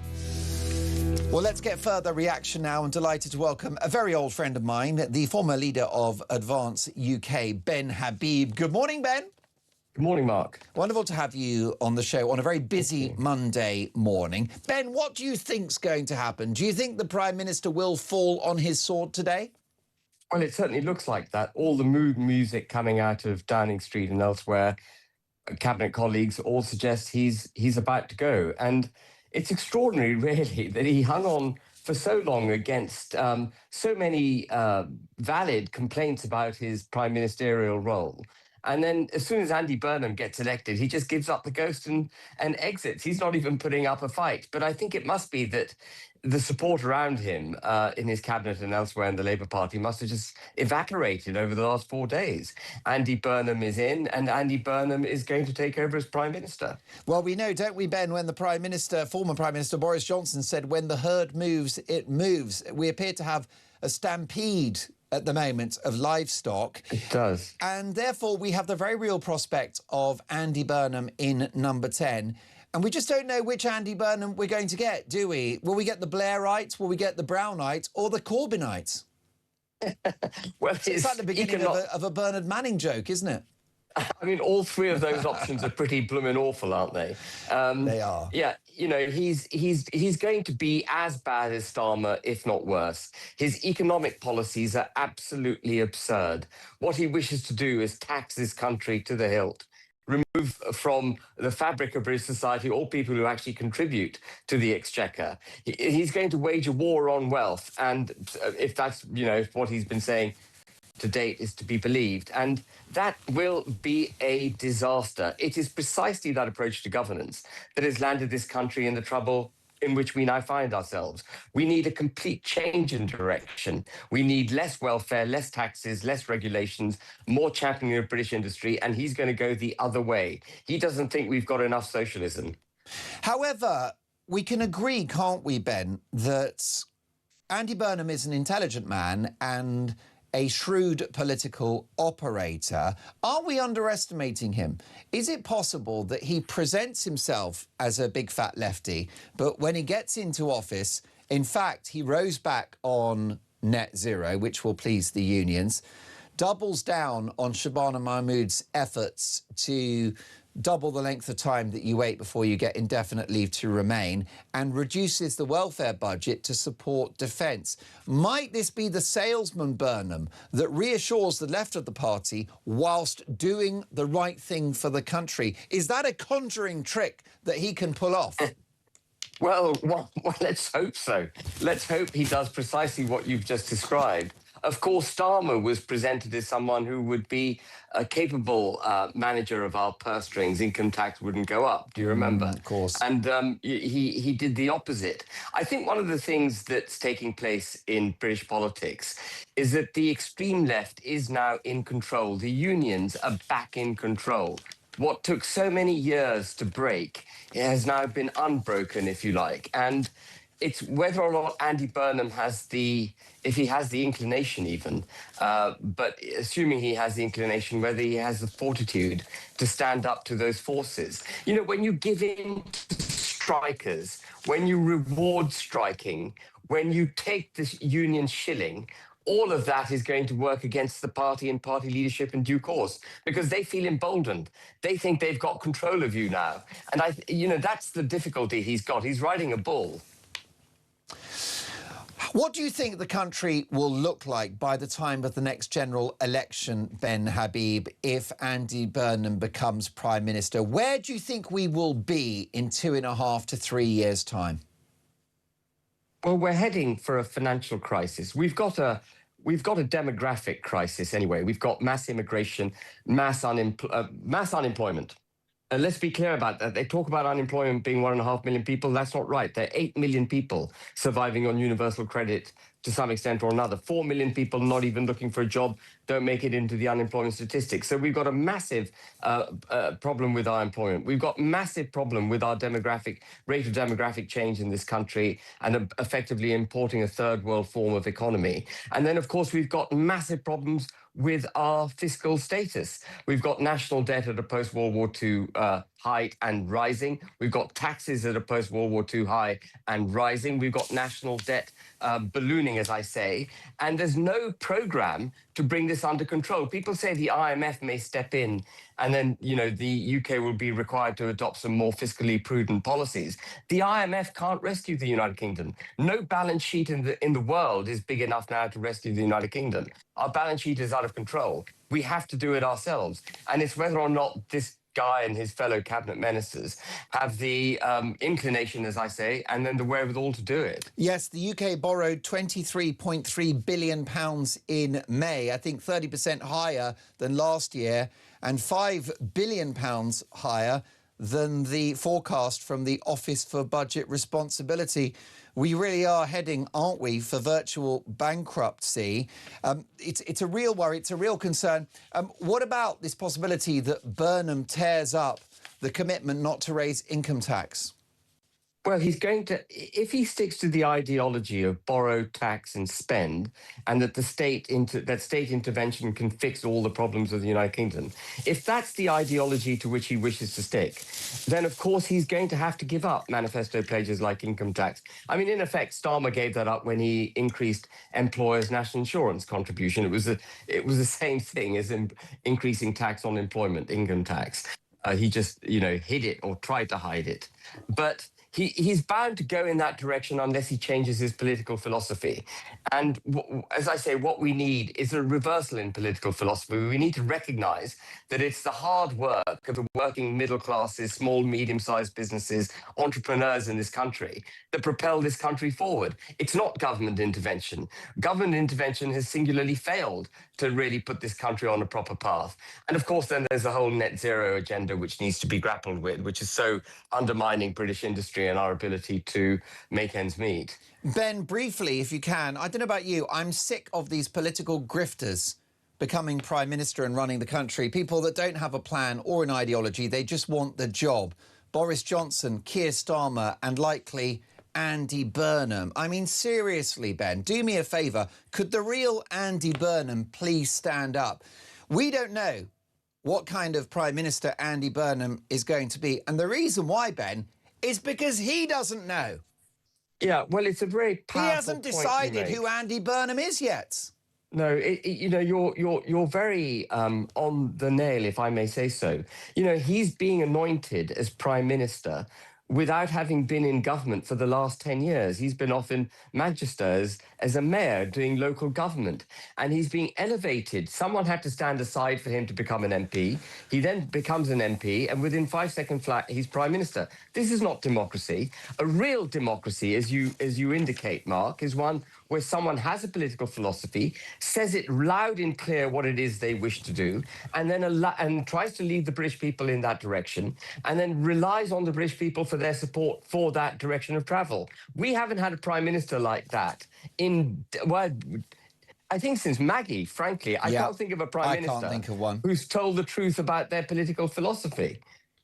Most definitely, and just look at the trajectory of the country from 79 to 90. We were the poor, broken man of Europe. By 90, a global economic, military and diplomatic powerhouse. Ben, always a great privilege to have you on the show. We'll catch up very soon. Ben Habib, who is the leader of what was Advance UK, which has stepped back now a little bit in order to get the right to unite. Let's take a voice note from Kevin on Sir Keir Starmer. Take a listen. Morning, Mark. Kevin in Sheffield. Really hoping Keir Starmer does resign today. He fully deserves to. Mainly because of his arrogance and how he's portrayed himself, his constant moralising, telling us all how to live as lives and even the words we're supposed to speak. And of course, if you disagreed on immigration, you were branded as far right. So I'll shed no tears when he's gone. The problem is Andy Burnham. If he comes in, for me, is Keir Starmer Mark II, only more to the left. Left-wing politics have virtually brought this country to its knees, so I'm really sure we don't need any more of that. Talk Breakfast, 7:41 if you're just joining us. We have reached the political endgame, with the Prime Minister expected to address the nation today, potentially this morning whilst we're on air, and reveal a timeline for his departure. We've got you covered. Don't go anywhere, because as we speak, political history is playing out before our very eyes and our very ears. Our question to you this morning is a simple one. Will Andy Burnham be a better Prime Minister? This is Talk Breakfast.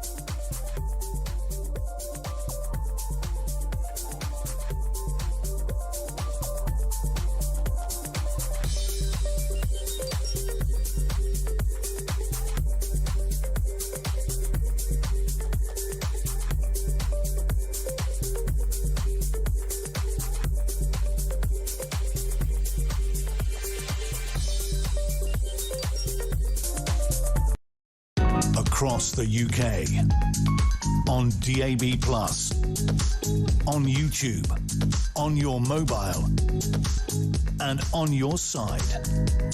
This is Talk. Well, we have been inundated with feedback on the show today via text, voice note and call because, of course, let's be clear that the Prime Minister is expected to address the nation today and outline a timeline for his departure. He may well be in front of that famous black door within the hour. So we've got this covered, of course, here on Talk. You can listen on the radio, DAB+, in-app and online. You can watch us on TV as well. My first priority for Starmer is to stop the boats, says an unnamed texter. Sort out legal and illegal immigration. It's the most important issue facing the country. Well, you raise a brilliant question. Will Andy Burnham stop the boats? Will he drill, baby, drill? Will he build some houses? Will he tackle antisocial behaviour disorder on our streets? Will he lock up criminals for a correct length of time?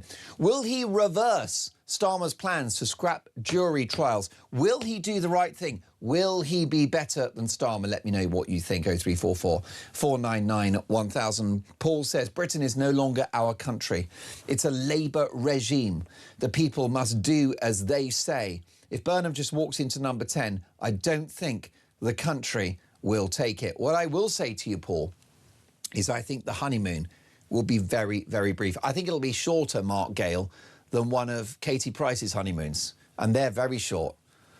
Katie Price's honeymoons are about 10 minutes these days, aren't they? But the bottom line is that I sat down with Nigel Farage for an exclusive interview for the Daily Express, which is going to air tomorrow on YouTube. And he said Burnham will become Prime Minister and he'll be popular for 2 days. Farage said he'll have a honeymoon of 48 hours, at which point he'll be found out. Is Farage right about that? With me now, a very, very old friend of the show, Neil Parish, former Conservative MP and now very busy and productive farmer. Good morning, Neil.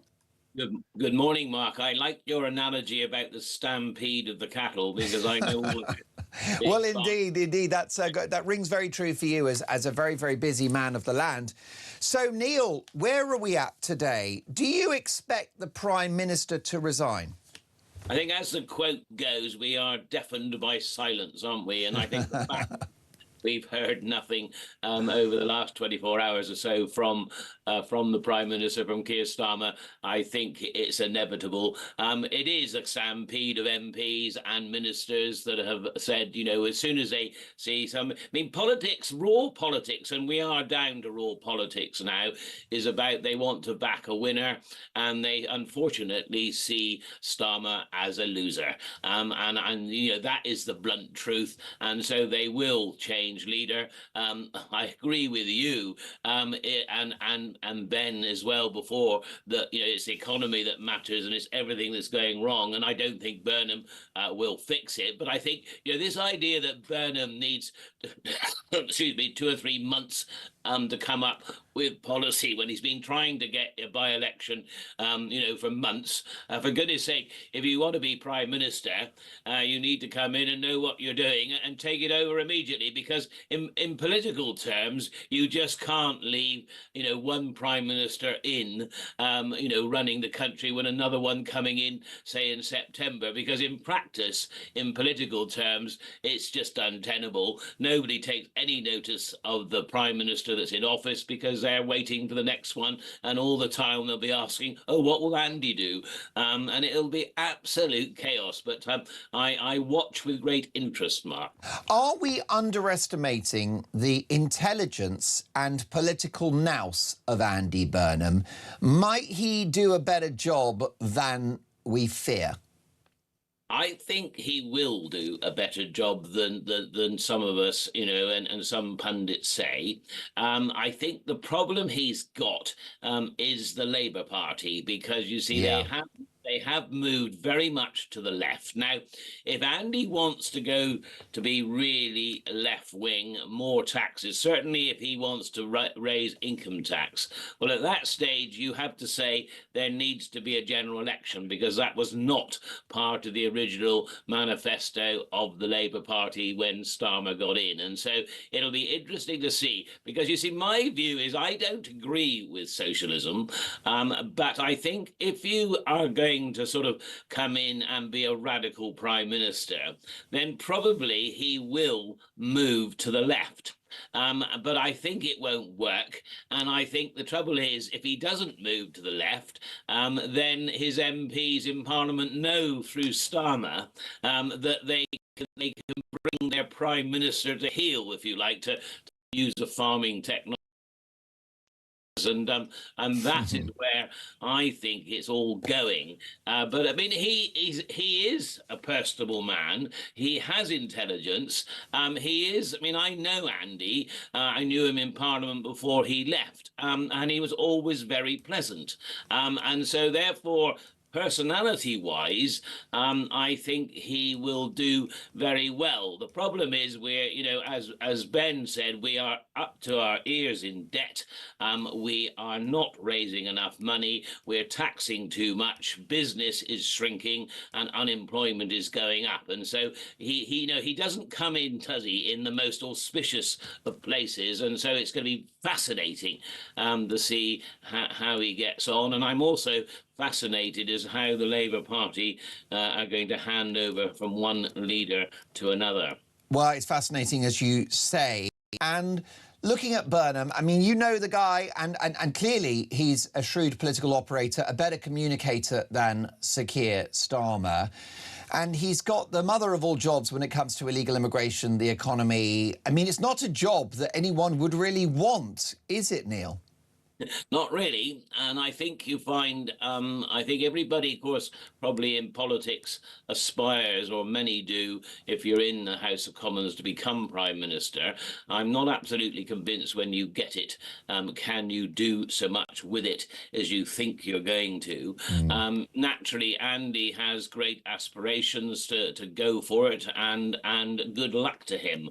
But, like I said, it will be very, very difficult, because the trouble is, you see, it's all right if you come in a general election, you've won the general election, you've got, 400 Labour MPs there like Starmer did. If you can keep control of them and keep them in line, and you can deliver your government policy, it's fine. But you see, they have been out of control, basically, now for about a year, 18 months, really, ever since, we started off with the winter fuel payment being docked from pensioners, and that destabilised. I think the fate of the Labour Party was sealed when the Chancellor did that, because you see, all summer the new Labour MPs were bombarded with emails from angry pensioners saying, why should you take our £300 heating allowance away from us? And of course, then, having got to Parliament feeling that you're on a high and you're going to change the world, that really did destabilise the party, and I don't think it ever really recovered from that. And then you had the following spring, you were going to cut benefits in order to deliver more defence spending, and they said, well, basically like hell you're going to, because we're going to spend all summer having all benefit claimants actually attacking us by email, and this is the problem, you see. Okay. Labour Party is ungovernable, and it'll be interesting to see if Andy stays on a crest of a wave and is winning. They all back him as soon as he falls through the wave. And as you said, I think the honeymoon will be short. It may be slightly longer than what you're saying, Mark. Yeah. Not going to be long. Then he's going to have real problems. Neil, just a couple of seconds, if you can. The timeline of things. If Starmer falls on his sword, what is a realistic timescale for Burnham to enter Downing Street? When do we get our new Prime Minister if Starmer quits? If you remember when we go back to Theresa May, she became leader, after Cameron resigned. There was a coronation there, and she came into prime minister, within a few weeks. It's not ideal from a democratic point of view, but from a government point of view. And don't forget, they are in government and they need to govern the country. Yeah. Then that's what I would suggest. You see, this idea that Starmer will remain in place till September, and then Burnham can come up with some policies and he can take over in September. All sounds very wonderful, but what's going to happen between now and September? Absolute chaos, and of course, the ship has been rudderless. Now, and the ship, we've taken away the rudder altogether now. And so, my advice to the Labour Party, and I'm sure they're not taking my advice for one moment, Mark, will be to get on with it. If to be done, as best is done quickly. And in politics, that's right. In government terms, your civil servants will say, oh, well, that's not the way to handle things. But of course, in reality, in real politic time, that's the way to do it. There you go, Neil. Brilliant to have you on the show. We'll let you get back to your very busy farm. Always a brilliant conversation. Neil Parish, former Tory MP and productive farmer as well. Neil Parish with a clear message to Andy Burnham. If you're coming in, get on with it, rather than twiddle your thumbs till September. Why do you want to be Prime Minister if you need 3 months to make a plan? By the way, I don't need 3 months. I could be Prime Minister from 10 o'clock today. I just come off air here at Talk TV, get straight in a line bike maybe, or a cab, who cares, and I get to number 10, and what do? I'm going to stop the boats. I'm going to scrap net zero so that supports industry. I'm going to end wokery in our public institutions. It isn't complicated what the country needs. Shrink the welfare bill. Get taxes down when that's affordable so we can have economic growth. It's not complicated. I get it. You get it. Those who govern us do not. Here's a voice note from Jez, but it's not Jez or Kyle. Morning, Mark. Jez from Deal in Kent here. Question for you. Don't know if you can answer it, but the one thing I can possibly see good coming out of a Starmer to Burnham transition is that Burnham might come in and he might sack the Attorney General. I mean, what's the possibility of that? I mean, that would be a great thing. I'm yearning for it. Let's hope that if Burnham gets in, he sacks the Attorney General. Lord Hermer, gone. That would be a bonus for the nation. He should put it on his manifesto. Yeah, it's not bad, is it? Suddenly makes this government quite attractive. Thank you, Jez. Will Andy Burnham be a better Prime Minister? 7:54, Talk Breakfast.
What they're ashamed of is the English flag.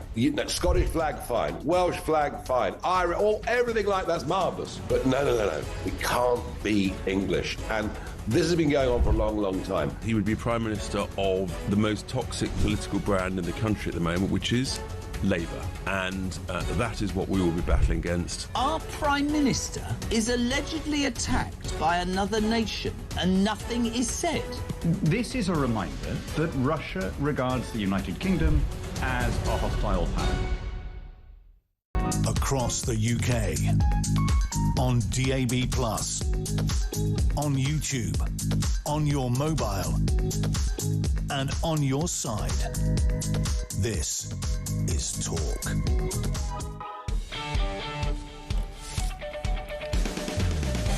Well, it appears to be game over for the Prime Minister. You're listening to Talk Breakfast. Sir Keir Starmer expected to address the nation at some point today, potentially this morning, and reveal a timeline for his departure. Andy Burnham, our next Premier. Will he do a better job? Let me know your thoughts. 03444991000. Michael in Nottingham. Good morning, Mark. The only decent thing Starmer could do would be to call a general election and let the country decide. Gary in Bridgewater, to be completely honest, I don't want to hear another boring, pointless speech from Starmer. Step up to the podium, say goodbye and get lost. I left Labour the day Starmer was crowned. Am I returning now he's gone? Not a chance. A little known fact, Mark, in this country you are never more than 10 feet away from a ... Gary, well put. Samara Gill is our top reporter. Lovely to see you this morning, Samara, and plenty to talk about today. Great to be with you, Mark. Yes, my goodness. But it's a bit like Groundhog Day, isn't it? It's like we've been here before and Starmer hasn't sort of brought the goods. No, that's right. But I think that the furry animal will come out of the box today. We're expecting to hear from the Prime Minister at some point this morning. Number 10 is saying there's no update, but that doesn't tell us much, does it?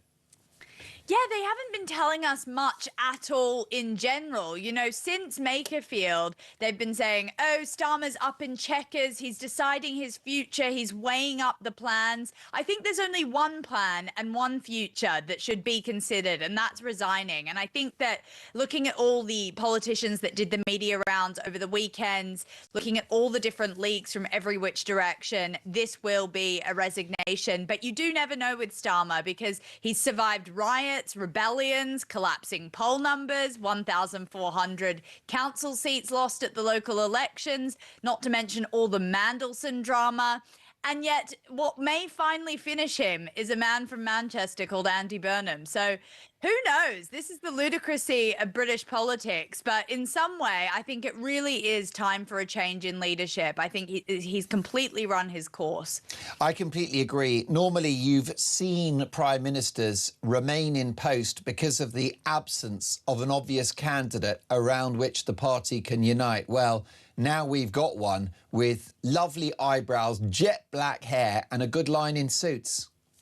Yeah, I mean, being just up in Makerfield, there is a lot of love for Andy Burnham. It shouldn't be discounted. I think it's not all bad news for the listeners this morning. There are a lot of people, and I've got my issues with Andy, but there are a lot of people up in Wigan and in Greater Manchester that are really happy with what he's done for them. People who, you know, I spoke to a bus driver who was previously really, he was on benefits and he was near homeless, and he actually got onto the B network, which Andy Burnham did start, and he now earns a very decent living.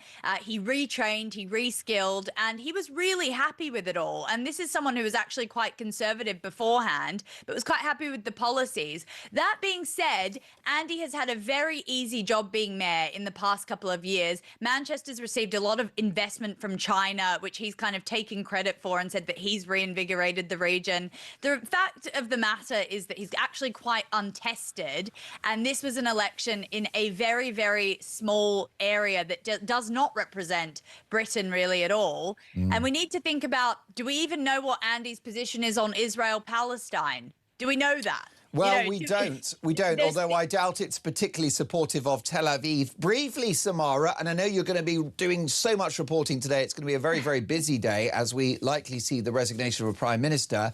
A lot of our viewers and listeners, Samara, think we should have a general election. What say you? You know, I actually don't think that that's a good idea, and that might be an unpopular opinion, but I really think that Andy Burnham is kind of proper Labour, and that's still what people voted for. I think the issue with Starmer is that because of the 18 U-turns and 30 resets, he actually wasn't what the people voted for. And I believe that a lot of the backbenchers and frontbenchers do believe that Andy represents more of this sort of Labour populism that I think they believe will get them into the next election. And Westminster people are craven. Don't for a second think that this is really about changing the country. They saw Andy Burnham's win, and what they want to do is keep their jobs. But I doubt that there will be a general election. It really depends on the PM calling it or the Parliament deciding. We're back, aren't we, to turkeys and Christmas. Samara, I know you're on your way to Downing Street, really looking forward to your coverage of this historic political moment for the country. Samara Gill, Talk's brilliant reporter. So much more to come. This is Talk Breakfast, 8:02, a Prime Minister on the brink, and we've got this covered.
Across the UK, on DAB+, on YouTube, on your mobile, and on your side. This is Talk.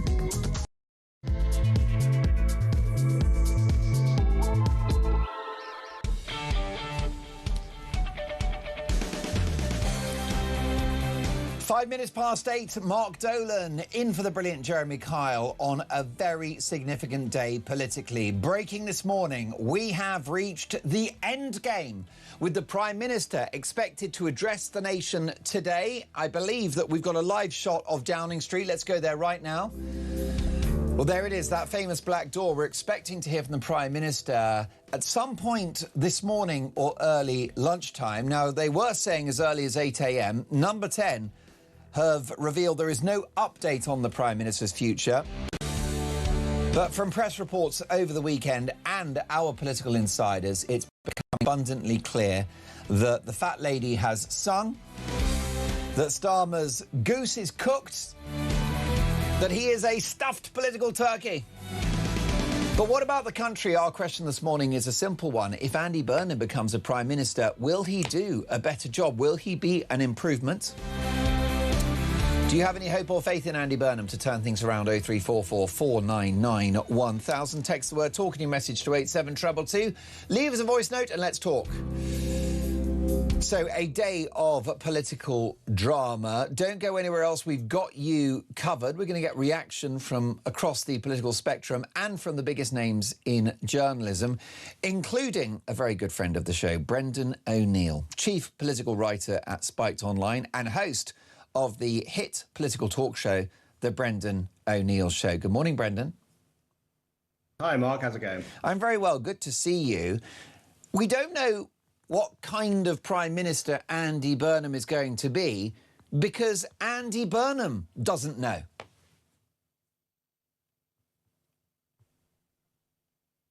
Yeah, we have no idea. I mean, isn't that the problem? Actually, at I all don't think about he's. what kind of. I don't think he's decided. Yeah, that's a big.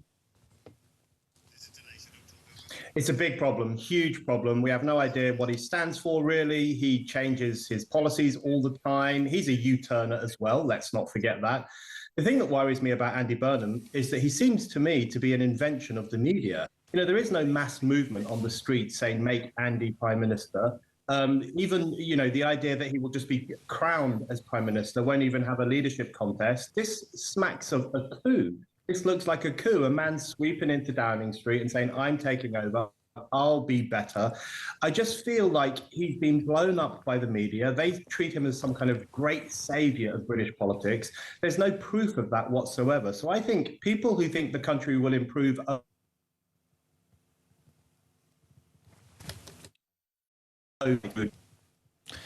Now, apologies, folks, because the line to Brendan O'Neill is somewhat problematic, but I've got to say what Brendan said there is absolutely on the money, that the media have been talking up this guy, Andy Burnham, and I think he's a mirage. I think it's an illusion. What does Andy Burnham think? Well, it depends who he last spoke to. He's a people pleaser, and I would argue something of a charlatan. I don't think he's a particularly honest personality. My proof of that would be the fact that he was all in with the New Labour project. Suddenly he loves Gordon Brown and he's more on the left of the party. Then he's a cheerleader for Jeremy Corbyn.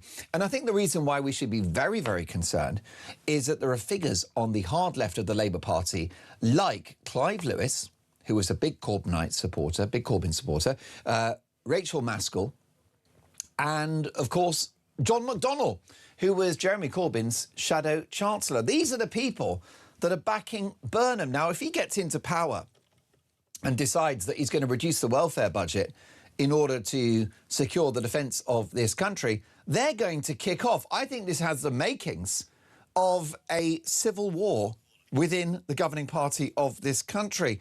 Let's get some feedback. Chrissy has called the show. Good morning, Chrissy. Good morning, Mark. Nice to hear you. Delighted to have you on the show. Is Andy Burnham the answer for Britain? Well, I don't know him, but I don't think so. But then, you know, he might surprise us all. You never know. Well, that's exactly right. I mean, many are saying to me he couldn't be worse than Starmer. Is that a fair point? Well, yeah, I think so. Starmer isn't very good. He's a typical lawyer, isn't he? Well, I think that's exactly right. And my big worry about this guy, Chrissy, is that as with Starmer, we don't really have any ideas, any philosophy. He's a pragmatist. He just wants the top job. That's the trouble with all MPs, isn't it? They want power and money. That's all they care about. And they should start caring about the people. And Chrissy, what do you think of Starmer at the moment? Like, he's sat there in number 10 and he's probably preparing his resignation speech. Do you feel sympathy for him? No, not one bit. Not one bit. And why not? Why not? Well, because he hasn't done anything to help the country. He crucifies the people who stand up for their rights and, you know, the people who put up their flag. Why shouldn't they put up their flag? In America, every household flies their flag. They're very proud of it. Here in Spain, I could fly my English flag if I want to, as long as I fly the Spanish flag as well. Quite right too. Well, I'm flying your flag, Chrissy. You've made a lot of good points. Thank you for joining us on Talk Breakfast. Have a lovely day. Bit of a scorcher in Spain at the moment. Even we're getting a heat wave. Isn't that good news? Herbie has called the show. Good morning, Herbie. Good morning, Mark. Well, what a morning it's going to be this morning. What a morning. I mean, bring your popcorn. Herbie, do you think Andy Burnham will do a better job? I don't think so at all. And I think Sir Keir Starmer's not going to resign anyway. I think he's going to dig his heels in and make us pay for us trying to remove him. I really do. I think he's going to be a stubborn son, so he's got nothing to lose, Mark. Absolutely nothing. So you think he might cling on? I mean, I wonder, therefore, whether, you know, if that was the case, that he's had a change of heart, because we were hearing, weren't we, Herbie, over the weekend, the mood music. He's in Chequers with his missus, Victoria, and it's over. time for a dignified exit. Do you think maybe he's had a change of heart? He's had a change of heart. I don't think there was the intention in the first place. Another U-turn. Could well be. But I don't think he's going to give up that easy. He's got, as I said, he's got nothing to lose. He will make us pay for us not liking him, and for us giving him the boot, by the back door with Andy Burnham. Wow. I really do. Herbie, brilliant call. Have a go and have a good Monday. We will catch up soon. Tony is in West Sussex. Good morning, Tony. Welcome to Talk Breakfast. Another brilliant show, so I love waking up to your show. Anyway, you're very kind. Thank you, Tony. I've decided... Love waking up to you, Big Tony, and I bet you don't hear that very often. Right, what do you think? I mean, are you in a good mood? I had a Labour MP in earlier, and he had a spring in his step. He's excited about Andy Burnham. Are you excited? Yeah, well, a Labour MP excited about anything, I wouldn't trust him as far as I could spit. Now, listen to me very carefully. If you borrow £23 billion in May, that's £200 billion a year. Once Burnham gets into power, which he will, if he then shows similar traits to the money men around the world who lend us all this money, lurching to the left and more taxes and this, that and the other, they'll pull the rug on him. They'll pull the rug and they'll say, no more money, interest rate 7%, which we can't afford to pay, and he'll lose his job, and there'll have to be a general election because they'll insist on it. So I wouldn't worry too much about Burnham unless he decides to take the bull by the horns and come in and say, look, Starmer didn't work. Rachel Reeves didn't work. The only way I'm going to survive is going slightly to the right, which is benefit cuts, tax reductions, stop the boats, crime on the streets. And if he starts doing that and then goes to election in 9 months' time, I think he could win one. Tony, I'm so glad that you said that. You don't sound to me like a tribal man, and I'm not tribal either. I don't understand the people that say, I always vote this way or that. On election day, I always think, right, who's the best for this moment in time? And in fact, if Andy Burnham comes in, as you said, if he stopped the votes, if he tears up the ECHR and looks again at the Human Rights Act and the Refugee Convention and stops those votes, if he reduces public spending, shrinks the welfare budget, invests in the military, if he scraps net zero completely, which, by the way, the left-wing unions would like because it's good for industry jobs, then I'll praise him and you'll praise him too. The only problem you got, Tony, pigs might fly. Well, he's got an opportunity. Sometimes in life, God or somebody gives you a chance to do something. Now, he's got his chance. It's there in front of him. Starmer is a failure. We know that. We're all moving on. Now, this is the man coming in from the same party who's got a chance. He was brought up under Tony Blair. Tony Blair was more right-wing than left at the time. 100%. He made big decisions, Tony Blair is the man that has said we should reduce the welfare budget. He's also the man that said we should get rid of woke. He's also the man, Tony, that said it's time to scrap net zero altogether. Yes, wake up, smell the coffee, guys. Mr. Burnham, you've got a golden opportunity for the country to turn around and say, all right, mate, we like what you're doing. We'll put you in. We'll give you another 10 years. Tony, I like the constructive note that you have struck, because what you're doing, which I think is the right thing to do, Tony, is to give this guy a chance. Now, I didn't vote for him. You didn't vote for him at all.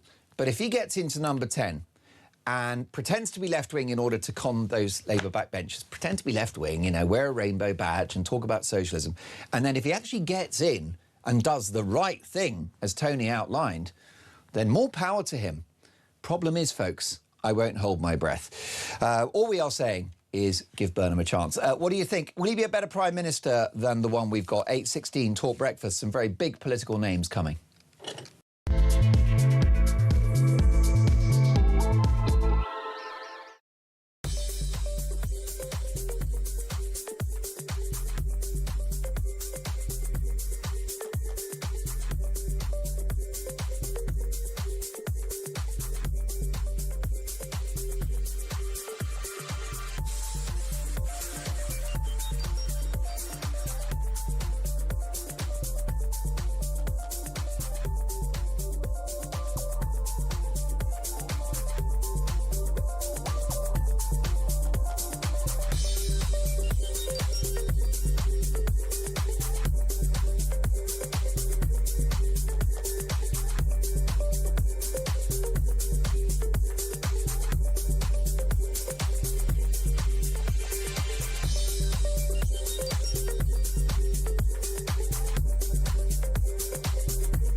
What they're ashamed of is the English flag. Scottish flag, fine. Welsh flag, fine. Irish, everything like that's marvellous. But no. We can't be English. And this has been going on for a long, long time. He would be Prime Minister of the most toxic political brand in the country at the moment, which is Labour. And that is what we will be battling against. Our Prime Minister is allegedly attacked by another nation and nothing is said. This is a reminder that Russia regards the United Kingdom as a hostile power. Across the UK, on DAB+, on YouTube, on your mobile, and on your side. This is Talk.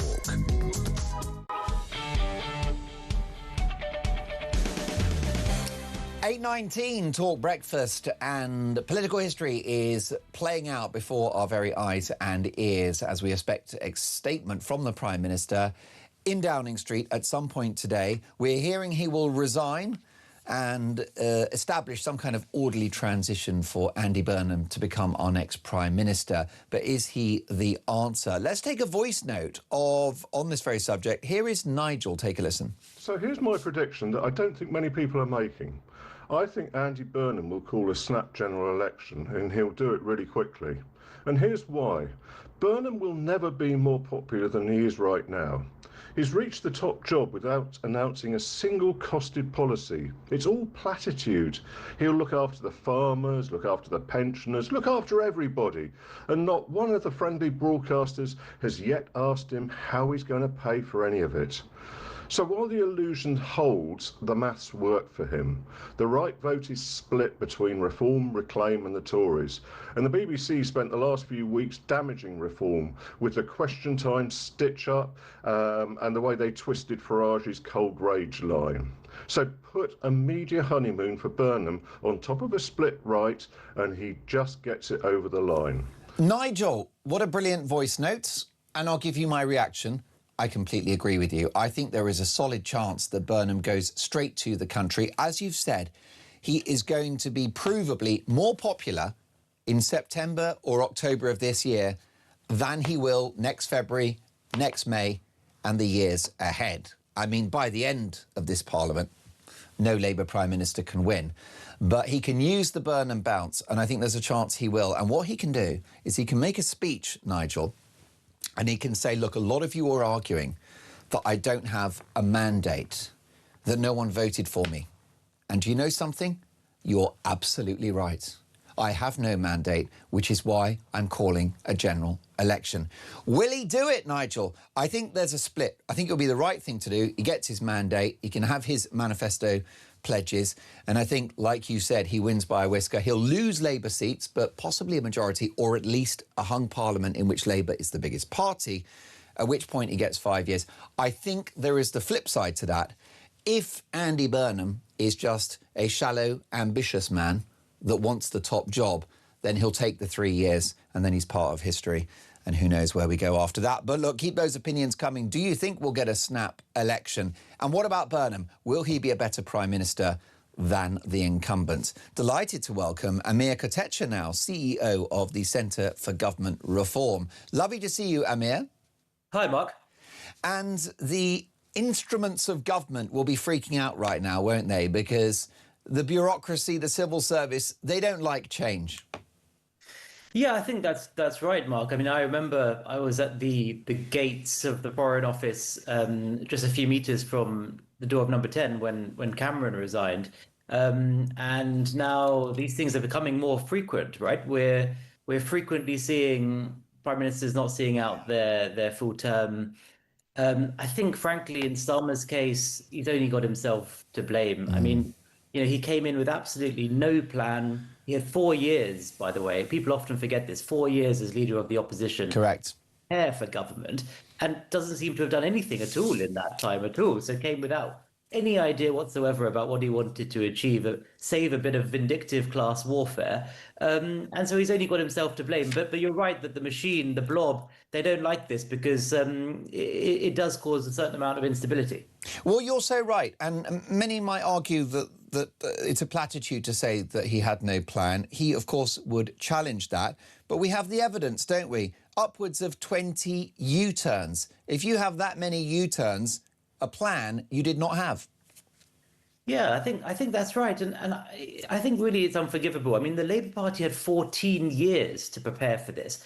And the argument that Starmer gives, or seems to give, is that, oh, he was focused on internal party management, or that he asked Sue Gray to do it all and she never got round to it. The arguments, frankly, are absurd. I mean, he's meant to be this sort of conscientious lawyer.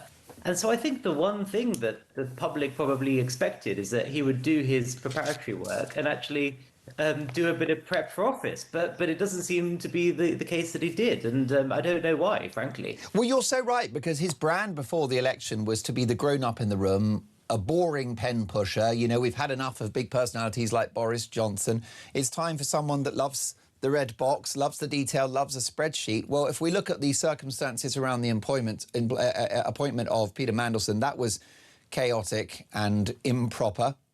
We've had all the U-turns. And, of course, now we have all of this political drama playing out. Amir, what about this idea that Andy Burnham might need 2 to 3 months to prepare for office? Does that wash with you? Well, I think that's what they're suggesting, that the actual change of PM may happen in more like sort of September or later on in the summer to give him that time. I think it's worth pointing out, part of it seems to be Burnham preparing for office, i.e. putting a team together and working out what he wants to do. But I think part of it also seems to be a bit of a sop to Starmer, to allow him to leave with a bit of dignity and furnish a bit of a legacy. So, for example, the suggestion is that there's an important NATO meeting happening in Turkey on 7th, 8th July. And the idea is that, Starmer could perhaps go to that as a bit of a swan song, one final family photo with world leaders, and then there's another EU meeting. So I think it's partly about Burnham preparing for office, but it's also partly about, allowing Starmer to go off in his own sort of slightly. As someone with a capacious understanding and knowledge of Britain's system of government, do you think that it would be the right thing for the country for Andy Burnham to take a couple of months and prepare for power? Is that a positive move? Is that a grown-up way of doing things? I mean, I've got no problem with that. I think the big lesson from all of this is that, it's not enough to turn up on day one as Prime Minister and go to the civil service and say, OK, here's what I've been thinking. Can you put it into action? The blob have a mind of their own, frankly, and you've got to come in with a fully worked out plan for what you want to do. This is the lesson that Nigel Farage and Kemi should be taking. Yeah. I mean, on Burnham specifically, I don't mind if he takes a few months to prepare, but I hope he uses that time wisely because the country's in a very bad way. And do the civil service take notice of the idea of a politician having a mandate? Does he carry less authority, Burnham, having not won a general election? Do the civil service think in that way?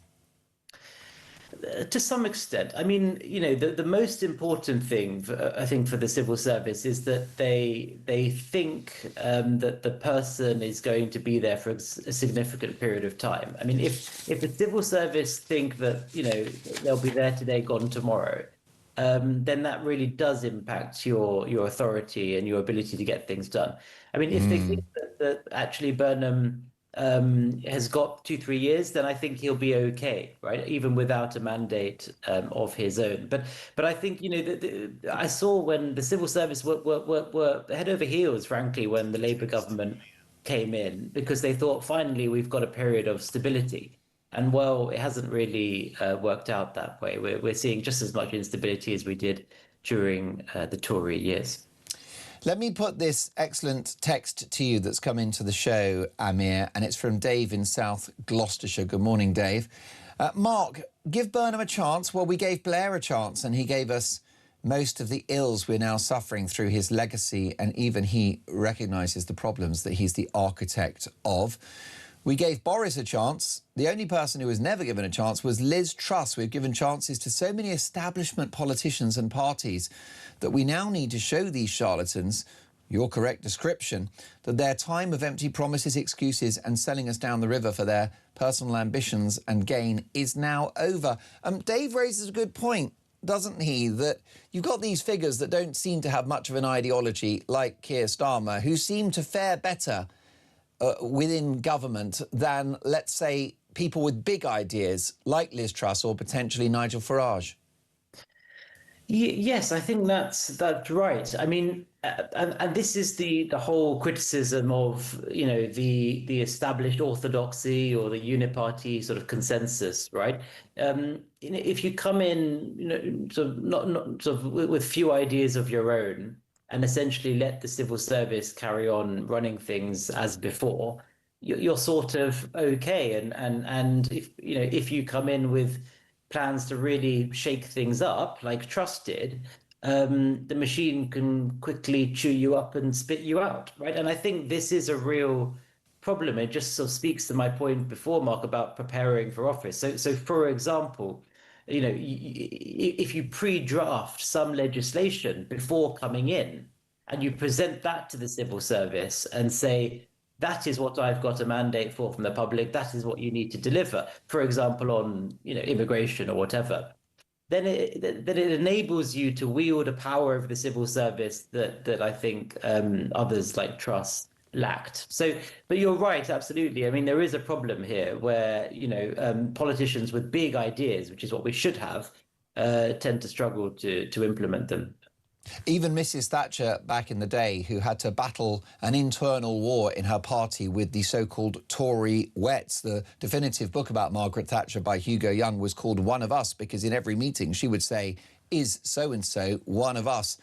Were they signed up to her radical political project? Amir, do we focus too much on politicians and not enough on the machinery of government?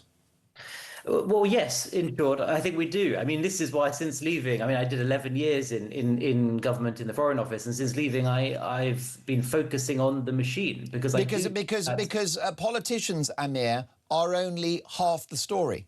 Yeah, exactly that. I mean, so you know, this organisation, the Centre for Government Reform, which I've set up, is all about focusing on the machine, because until we fix it, nothing will get done.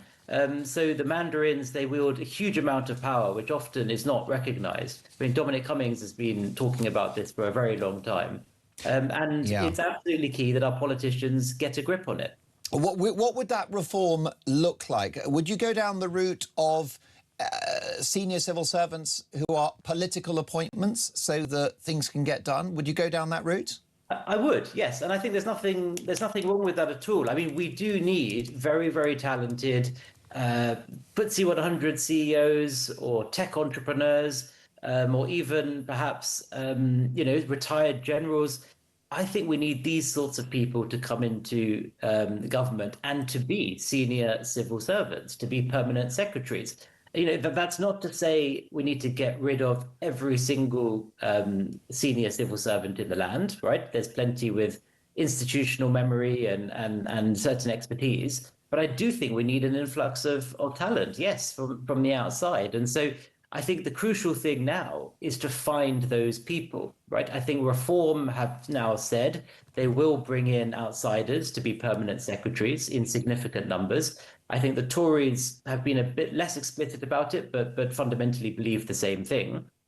But the crucial thing is finding these people, right? It's finding these people that recognise the country is in a bad way, and, you know, making the argument to them that they've succeeded in running a business in the private sector. We now need to bring those talent into government. So that's what my organisation is trying to do. And an interesting post from the former Chief of Staff to Boris Johnson, Dominic Cummings, of course, one of the brains behind Brexit and Vote Leave, Amir. You've shared this on your X feed, and I'll just quickly read it for our audience because it's fascinating. This is about, you know, what real change looks like within the machinery of government.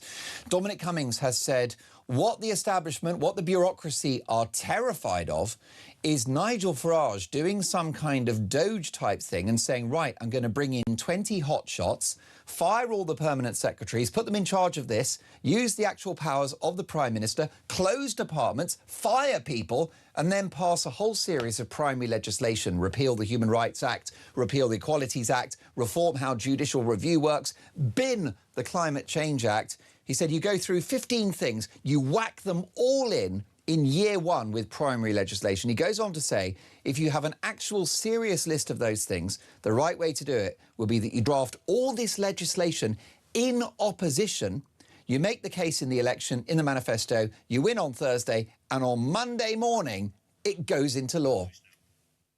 Yeah, and I think frankly... I mean, that's what change looks like and sounds like to me, Amir. Yeah, no, I think Dom Cummings is absolutely right, which is why I shared that. I mean, for example, Mark, you know, we know that the Equalities Act is not fit for purpose. Nigel Farage has said that. Kemi, too, has said that large parts of it, like the public sector equality duty, need to go.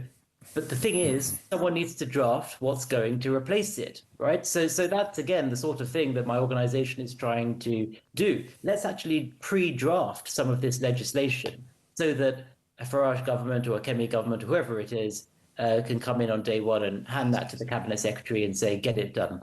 No man better to fix the machinery of government than the man who understands it so well. Amir, what a privilege to have you on the show. Amir Kotecha is the CEO of the Centre for Government Reform. I know this civil service bureaucracy stuff, Mark. It's a bit boring, isn't it? But what it is, politicians are only half the story. Here's a voice note from Dave. Hey, Mark. Dave from Hertfordshire here. Just thinking about that Angela Rayner tweet. Basically, it's the same thing, isn't it? Now Labour are swapping over, and now we should be calling for a general election because, you know, they are the morally superior party. And now they're hiding behind the same thing the Tories did. Didn't work for them. It's not going to work for Labour. And as for Andy being a better Prime Minister, he could basically go to Reform's website, copy and paste the whole thing, paste it, implement it, and I still won't vote for them. Because as far as I'm concerned, morality is something that you should have. And to be perfectly honest, I don't have any faith in the two main parties. Have a good show.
Across the UK, on DAB+, on YouTube, on your mobile, and on your side. This is in for the brilliant Jeremy Kyle. And breaking this morning, we have reached the political endgame with the Prime Minister expected to address the nation today and outline a timeline for his departure. Let's get reaction to this developing story and a Prime Minister on the brink with one of the most experienced political journalists in the country, the former political editor of the Sun newspaper, Trevor Cavan. Good morning, Trevor. Good morning, Mark. Trevor, do you anticipate a coronation for Andy Burnham? Well, certainly Starmer's going. I mean, I've been there often enough to know the smell of death. He's going to go and he will announce something today. So that's a starting point. The coronation of Andy Burnham will be a mistake, but I think that it's going to be more or less inevitable. I very much doubt whether Wes Streeting is going to launch a challenge. I think he wants the job in the new cabinet under Andy Burnham. I think that they need a contest simply to clear the air and give us an idea of what they stand for. Because one of the things that Andy Burnham has failed to do throughout the Macclesfield campaign and before and since is to tell us what change actually means. And I think that we would be backing, or the Labour Party would be backing, another pig in a poke. We simply do not know any more than we knew about Starmer, what they stand for. And what I'm concerned about, Trevor, is that some of the loudest cheerleaders for Andy Burnham are on the left of the party. You've got Clive Lewis, you've got the former Shadow Chancellor under Jeremy Corbyn, John McDonnell, and you've got Rachel Maskell, Trevor, who just this weekend said capitalism is not progressive. Be afraid, be very afraid. These are the Andy Burnham fans. Yes, and I think that they will hold him hostage, just as they did Keir Starmer and Rachel Reeves. In the end, the very vague attempts by those two to try and change things, to cut taxes or not to raise them at any rate, were swept aside by the party itself. And since we don't know what Andy Burnham actually wants to do or stands for, I don't think there's any sort of point of reference from which he can say, well, you picked me because I stood for this. He is going to be just blown by the wind as he has been throughout. Every single promise, every firm statement on policy that he's made, which has been embarrassing or likely to lose votes, he's reversed on. So I think this is going to be the hallmark of his prime ministership. Well, we even saw U-turns during that short Makerfield campaign, didn't we? He was going to look after the waspy women, then he wasn't. He also didn't know what a woman was, then he did. And he wanted to rejoin the EU. Now he doesn't. Back in the day, he was a Blairite, then a Brownite, then a Corbynite. We don't know what kind of Prime Minister we're going to get in Andy Burnham, Trevor, because Andy Burnham doesn't know. No, I think one of the things we do know, or can certainly guarantee, is that it will involve spending more of taxpayers' money. The Labour Party is like a shark, but if it doesn't keep moving, it drowns. Well, if the Labour Party doesn't keep spending, they lose votes. And that's what they're built for, to spend taxpayers' money they haven't got. And we're already deeply in debt. The markets are worrying. The pound is falling simply because of the prospect of Andy Burnham becoming Prime Minister. Most definitely. So Starmer will, as you've said, most likely announce his resignation today. You are familiar with Prime Ministers on the brink, on their way out. There's no way back for him. And there's no chance he'll throw his hat in the ring for a contest, would you say, Trevor? Well, I can't rule that out. But, I mean, look, I think everyone wants this to be over and done with as little bloodshed as possible. There's been enough bloodshed already in number 10.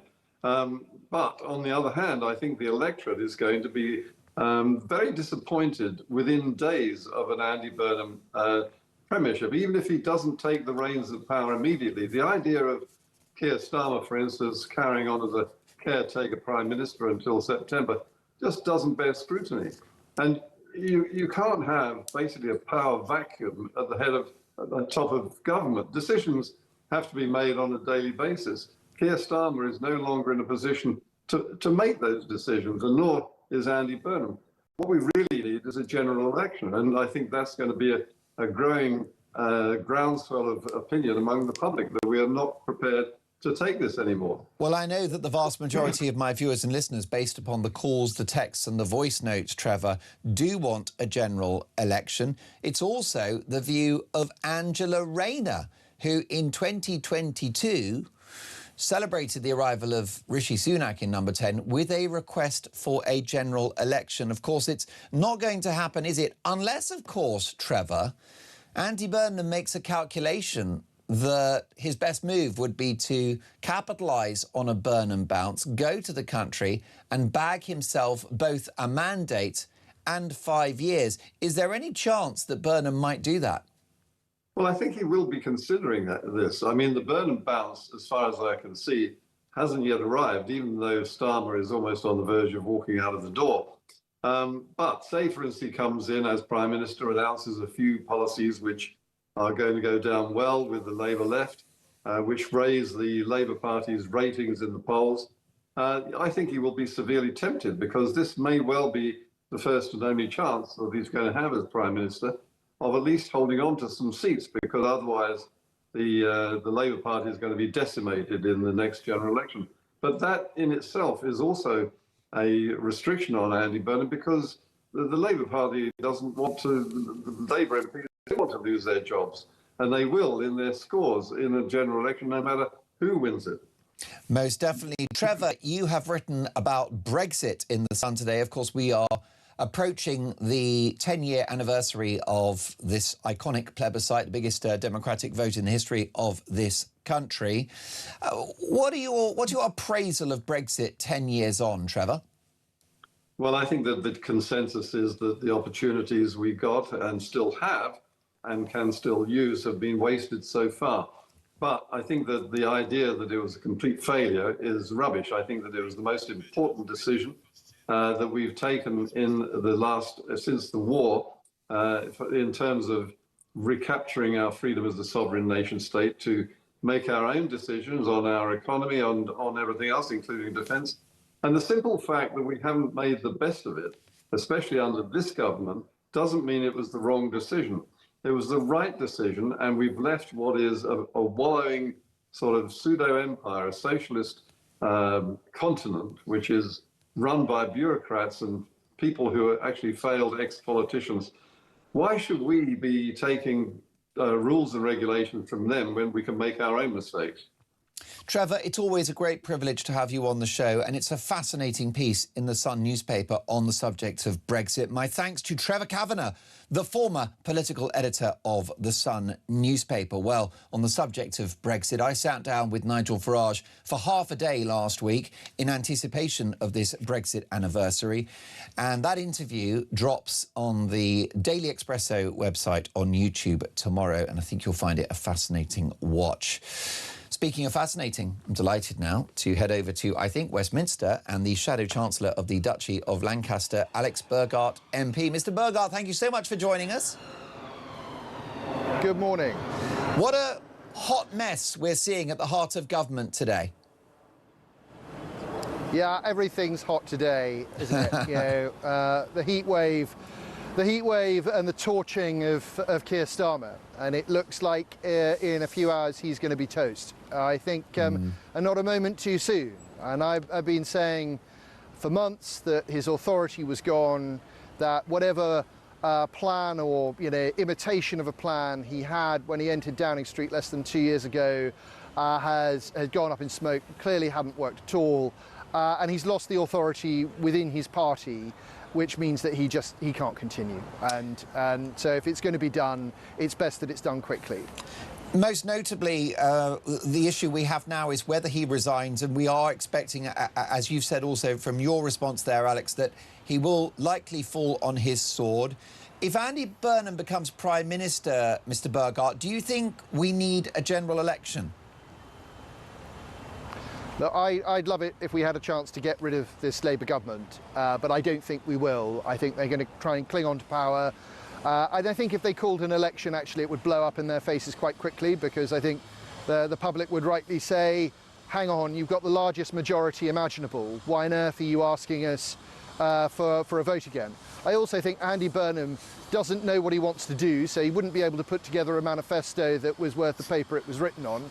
So it's just, I think we're stuck with these people, and they don't understand that the country is spending far too much money, it's borrowing far too much money, and that we have to get that under control. And the way you get that under control is, as Kemi Badenoch said, you've got to get down welfare spending so that you can sort out the national debt, so that you can reduce people's taxes, so that you can get growth. And you've got to deregulate so businesses can create jobs, and you've got to take more oil and gas out of the North Sea so that we can get lower energy and electricity prices for everyone. That's good for business, good for families, and good for public services. But the Labour Party just don't get this. They don't get it at all. Most definitely. And it doesn't matter who they put on top, we're going to get more of the same. Well, I think we are, and the Conservatives have been through a bit of a hair shirt period of time in which they've acknowledged their mistakes in office, arguably signing up to the worst excesses of net zero, the Boris wave, the boats, and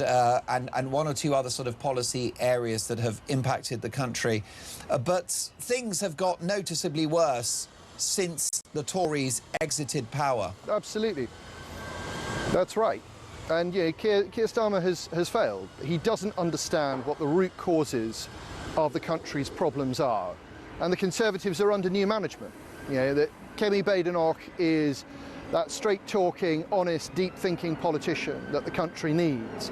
And I wish we had her coming into power today instead of Andy Burnham or whichever Labour yes man is going to have a go. Most definitely. There's a colourful character behind you, Mr. Burkhardt, who's making faces and Is there? How lovely. he's indulging in some satire. But I'm a little confused, Alex, because I don't understand why he's not mocking the sitting Prime Minister of this country rather than a figure from Her Majesty's opposition. Yeah, you need to ask him that, but I think we know the answer. There are some people who just have a good time getting attention for themselves in Victoria Gardens. Well, most definitely. Well, look, we're so grateful that you've joined us because we know that you're very busy and on a tight schedule, Mr. Burkhardt. What do you think the UK will look like by the time of the next election if Burnham stays in post as Prime Minister until, let's say, 2029? Where will we be in 2.5, 3 years' time under this Labour government, do you think? We'll be much poorer. You know, there will be more people who will be out of work. There will be more businesses that will have gone to the wall. And you know, this left-wing economic experiment will end the same way that all left-wing economic experiments do. It will end with disaster, and with disaster for the country. And it will take a Conservative government to come in and clean it up.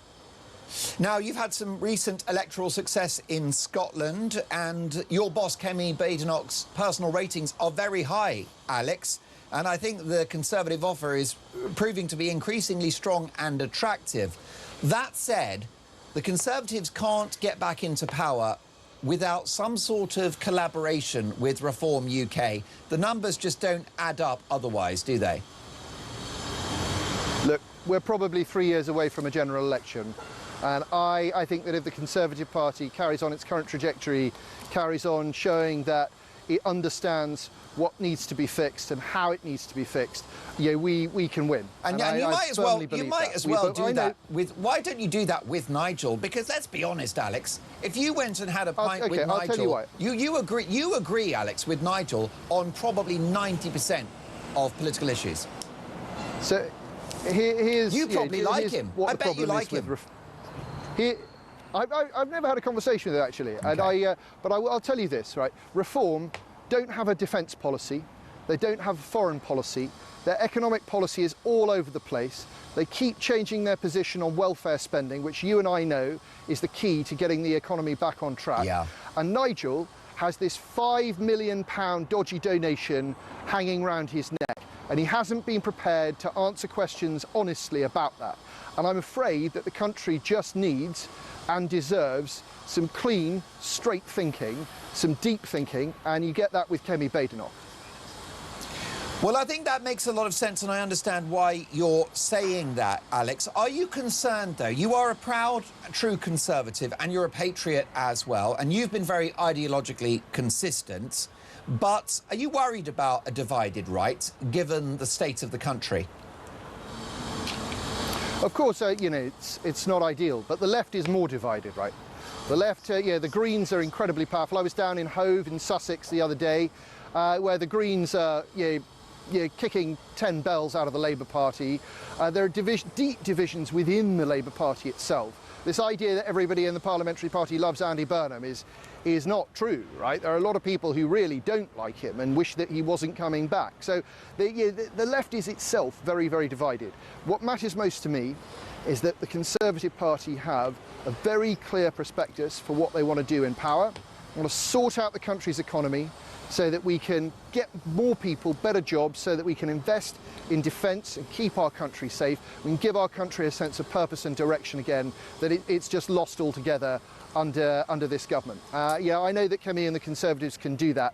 I haven't seen that clear thinking from anyone else. I've got absolutely no doubt that my viewers and listeners are enjoying this conversation, Alex, and many people admire Kemi. They like her. She's a natural politician, very comfortable in her own skin. Do you worry about the brand of the Tories, though? You've got the right leader, you've got some big talent in the party, you've got some great policy ideas, all of which are costed, but the brand is still tainted, isn't it? Yeah, look, we had a big defeat less than 2 years ago, and it takes time to, to move on from that. But we have, under Kemi, we've started to do that, and we will fight very hard to make sure that we continue that process. But yeah, it starts with clear ideas that take difficult decisions so that you can have a plan to fix the country. Yeah, we've got a team that's doing that, and it's an honour to be a part of it. But this country needs that sort of deep thinking, because otherwise, I dread to think where we will be in 3, 5 or 10 years' time. Alex, it's always a real pleasure to have you on the show. Thank you so much for making the time to join us from Westminster in central London. Alex Burghardt MP, Shadow Chancellor of the Duchy of Lancaster. I think the Tories are making increasingly good noises, and people like Kemi. The problem is the brand. And I've had so many people call the show, leave voice notes, leave texts, and they'll never trust the Tories again. Well, I sat down for half a day with Nigel Farage last week, and this drops on the YouTube channel of the Daily Express tomorrow, the Daily Expresso special 45-minute chat with Farage. And I said, why don't you do a deal with the Tories? And he said, Mark, I can look you in the eye and we can shake hands on a deal. I can't trust the Tories to do the same. Let's take a voice note. Here is Ryan on the subject of Andy Burnham. Hi Mark, Ryan from Kent here. Just obviously talking to Trevor Kavanagh about if there be a general election, won't be a general election if Andy Burnham takes the reins. This guy has zero mandate. He wasn't even an MP at the last general election, and he's been rejected twice by the Labour Party members in favour of Ed Miliband and Jeremy Corbyn. Now, where's his mandate, even from the members, let alone the public? There has to be a general election. This can't carry on. Well, thank you for that. That's how people feel, Ryan. And the reason why is because you've got this political soap opera playing out whilst Rome burns. They're having a beauty contest, a very ugly beauty contest at the top levels of government. Musical chairs with who gets to be Prime Minister this week. And it's exactly what happened under the Tories, which is why they are such a damaged brand. And what about this for a stat, which has been unearthed by Christian Mitchell, our executive producer? The UK has had 5 prime ministers in the last 10 years. Now, the UK is one of the greatest countries in history. We gave the world the Industrial Revolution. We exported our values. We exported the idea of representative parliamentary democracy. We had the British Empire, which has led to the Commonwealth, a community of nations. We've punched above our weight for centuries, and yes, we've won a couple of world wars. We are one of the greatest countries in history. Arguably, there is a case to be made that the UK is the greatest country on earth. And I can make that claim with a straight face. But maybe a bit like Manchester United, it's an iconic brand which has been under very poor management in recent years. That's what we're a lot like Man U, actually, because look at Man U, right? Big turnover, but the debt is as big as the turnover. The UK, the same. We're not solvent. We're in the red. We borrowed £23 billion last month just to keep the lights on. And this is Rachel from Accounts, who was going to be very fiscally prudent. Well, as a caller said earlier, that's 200 billion across the year. And why do we have a government? And why do we pay our taxes? We do so that they can run an economy and run a tight ship and have the spreadsheets and make sure that we live within our means. They've got to make sure that we police the borders, law and order on the streets, have an infrastructure. None of that's happening. We've got potholes, debt, the highest tax burden since the Second World War, a divided society because of the failed multicultural experiment. It's a hot mess. We are governed by idiots. We need conviction, we need leadership, we need change, and I'm not sure that Burnham is that change.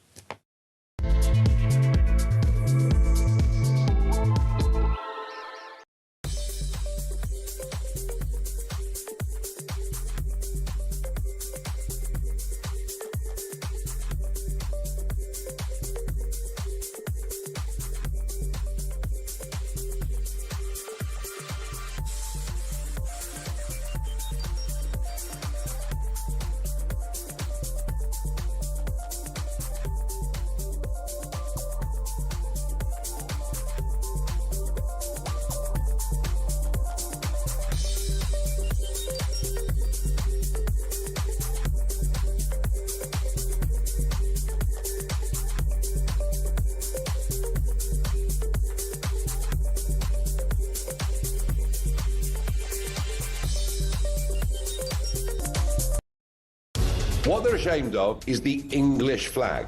Scottish flag, fine. Welsh flag, fine. Irish, everything like that's marvellous. But no. We can't be English. And this has been going on for a long, long time. He would be Prime Minister of the most toxic political brand in the country at the moment, which is Labour. And that is what we will be battling against. Our Prime Minister is allegedly attacked by another nation and nothing is said.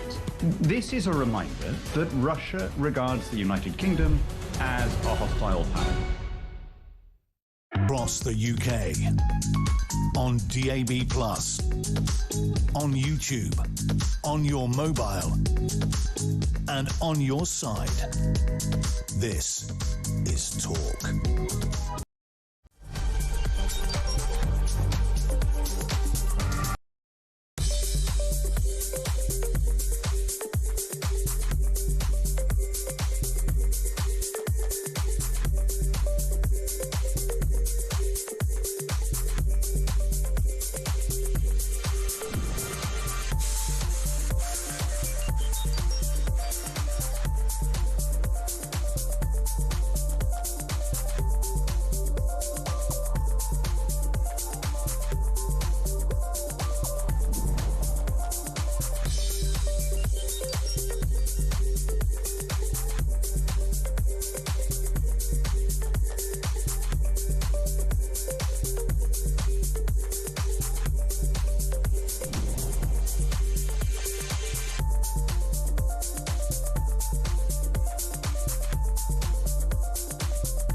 Across the UK, on DAB+, on YouTube, on your mobile, and on your side. This is Talk.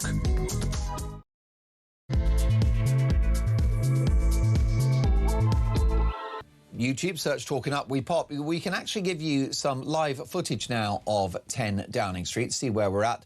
And there is the famous black door, and there is a figure outside 10 Downing Street, and it's Larry the Cat, who I think should be in charge because he's got the killer instinct, hasn't he?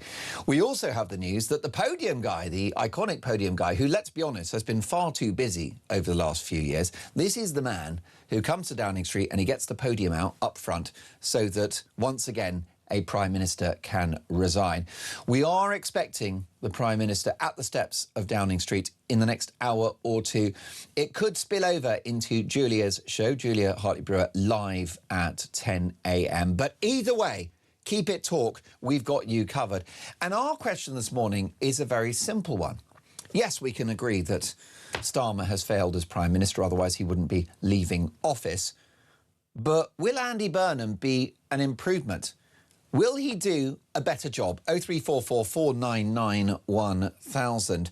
Paul has said, good morning, Mark. Starmer has the perfect opportunity to create a legacy, declare a general election, announce a date, then step down as leader of the Labour Party and let Burnham step in as party leader, so he has to come up with his own manifesto. Well, that would be lovely, Paul, because what you've described there is democracy, which is a somewhat alien idea to the political establishment of this country. Well, let's get reaction to this developing political drama in the company of Annunziata Rees-Mogg, head of comms at Popular Conservatism. Good morning, Annunziata. Good morning, Mark. Interesting times. Most definitely. It's going to be a busy day. Have you got your popcorn at the ready? I've got my coffee and my popcorn. I mean, what an absolute mess.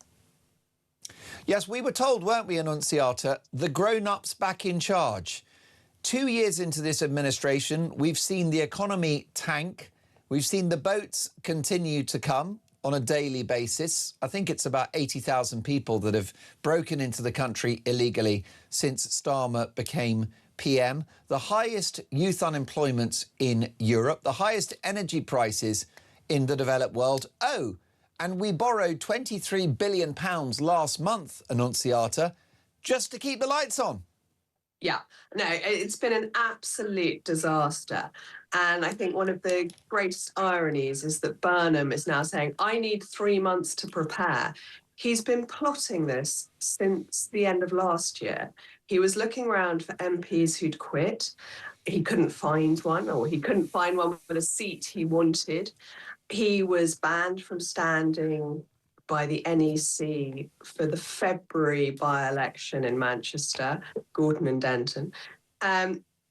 He's had months and months, and he's still not ready. Now he wants 3 months, and he wants a coronation. This is a big mistake the Tories learned the hard way. That's not a sensible way to go. Burnham has no mandate. Paul, your caller was absolutely right.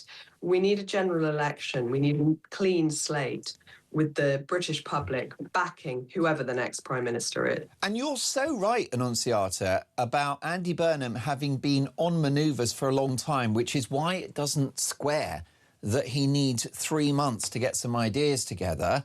Let's not forget his ill-fated trip to Labour Party conference last October, which was a complete disaster, and he had to go home with his tail between his legs. He's wanted this job for a long, long time. He really has, but he doesn't have a clue what he's doing. He is another Starmer.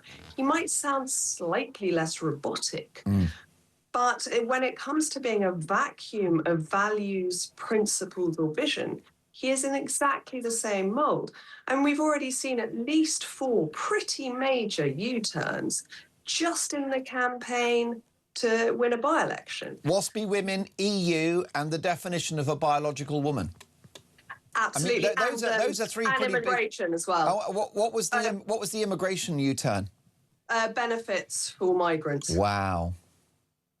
And he doesn't have a clue what he's doing. He's got this economic guru, his architect. Miata Fambulla. Well, Exactly. this is a very nice lady. I've known her for years. She's a very, very nice person, but she's to the left of Jeremy Corbyn economically. And I genuinely think we've got to stop calling these people the soft left. They are not soft and cuddly. They are deeply dangerous. They're talking about scrapping the manifesto, increasing income tax, VAT.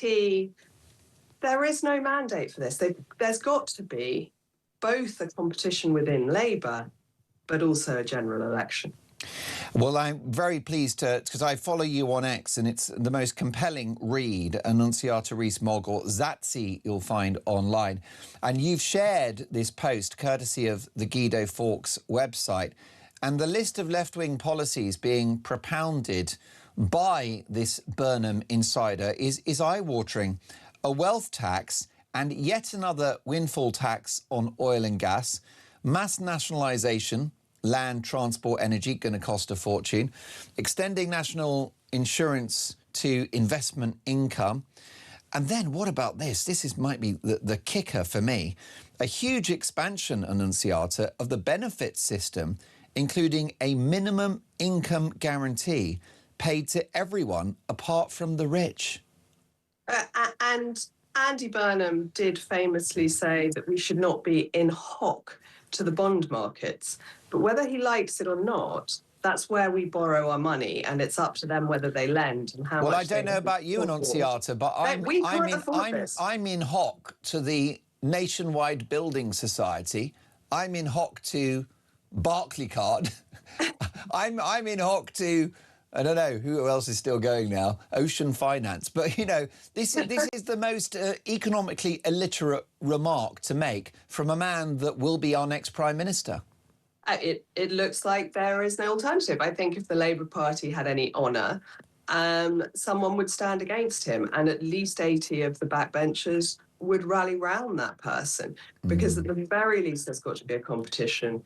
Much more importantly, to have any kind of platform as radical and departing from the norm as this, there's got to be a mandate from the British people via a general election. Well, Annunziata, you're in tune with our audience, the vast majority of whom feel that they want an election because they didn't choose Andy Burnham to be Prime Minister.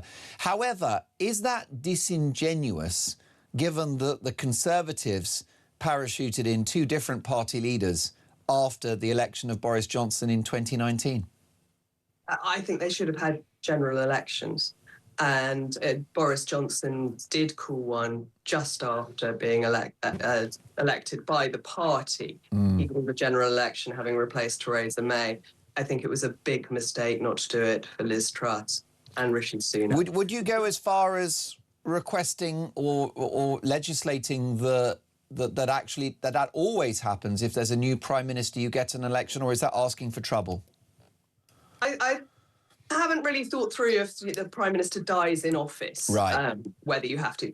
But I think when it's this kind of political manoeuvring, where it's the internal party falling to pieces, where it's a psychological change in what the party's policies are likely to be, then there should be an obligation. We have become, not I think on purpose, but a much more presidential style country, that people are voting, certainly if we take the example of Boris Johnson, people across the country voted for him as Prime Minister, not John Smith, the local Tory candidate.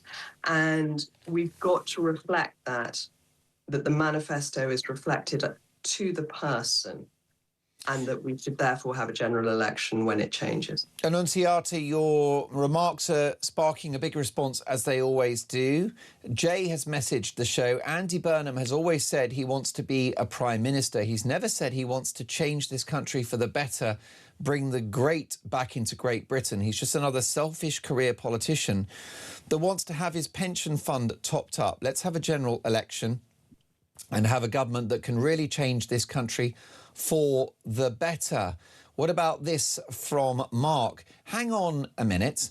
3 months is a reasonable amount of time to find your bearings in such a position, and it's better to do that in a run-up than at the crease. Well, that's an interesting sort of opposing view there from Mark, who's suggesting, Annunziata, that actually fair play to Andy Burnham. Maybe it's the right thing to do, the mature thing to do, to have a few months to make a plan. Is there any defence that can be made of that position? I think there's one very big danger to that position, which is that we've got some very big international summits coming up shortly, not least one with the EU regarding the EU reset. And Keir Starmer has made his position clear. The new Prime Minister with no mandate at all. Keir Starmer's already going against his manifesto promises. Really, that should be the prerogative of whoever the next Prime Minister is. We can just bring you a developing story. A podium and sound equipment have arrived in Downing Street, not in front of that famous black door just yet, but things are clearly moving. And if you're a gambling person, you might say that Starmer, I'm looking now, it's 9:15, 14 minutes past 9. Perhaps Starmer takes to the podium at 10 a.m, maybe 11. Christian thinks we should have a sweepstake, shouldn't we? Annunziata, going back to the devil's advocate position on Burnham. Is there a risk that we are underestimating this man, who is a good communicator, who is a canny politician, who ran a successful campaign in Makerfield? Is it just possible that he's pretending to be left-wing in order to get the top job, and then once he's Prime Minister, he can do the right thing for the country? Well, I don't think so, because he seems to have moved to a more centrist position throughout the by-election. And I think his true colours are further to the left. So you think it's the other way round? He's actually pretending to be a centrist and he'll be more of a socialist if he gets the job? Absolutely. I mean, if you look at his position on trans, if you look at his position on migrant benefits, if you look at his position on the bond markets, all of those have shifted to the right in order to win Makerfield, where he had to win over a very Eurosceptic constituency. But I think he is to the left of where he's currently showing himself. And actually, we should be concerned, shouldn't we, Annunziata, because some of his biggest cheerleaders are, for example, Clive Lewis, who is on the hard left of the party, John McDonnell, Annunziata, who was Jeremy Corbyn's shadow chancellor, and Rachel Maskell MP, who was on the record this weekend as saying that capitalism is not progressive. Well, I mean, given the state of progressivism, I think I'm as retrograde as you get, that actually we want things to work. We want a society that is cohesive. We want an economy that functions. Annunziata, let that sink in, that you've got a cheerleader for our next Prime Minister who repudiates capitalism. Yeah, no, I know. It is deeply terrifying. And there is no mandate for this unless they go to the British public. And there's quite a good argument from the left for why they should do that. The Reform and the Tories are not ready for an election. There's no agreement between those two about how they would fight it, and they would split the vote. That this would be one of the best moments for Labour to win an election. I don't rate their chances as high, but I rate them as a lot higher than after 6 months, 2 years of a hard left Prime Minister. Do you have, on a human level, Annunziata, any sympathy for the Prime Minister as he prepares his resignation speech to the nation?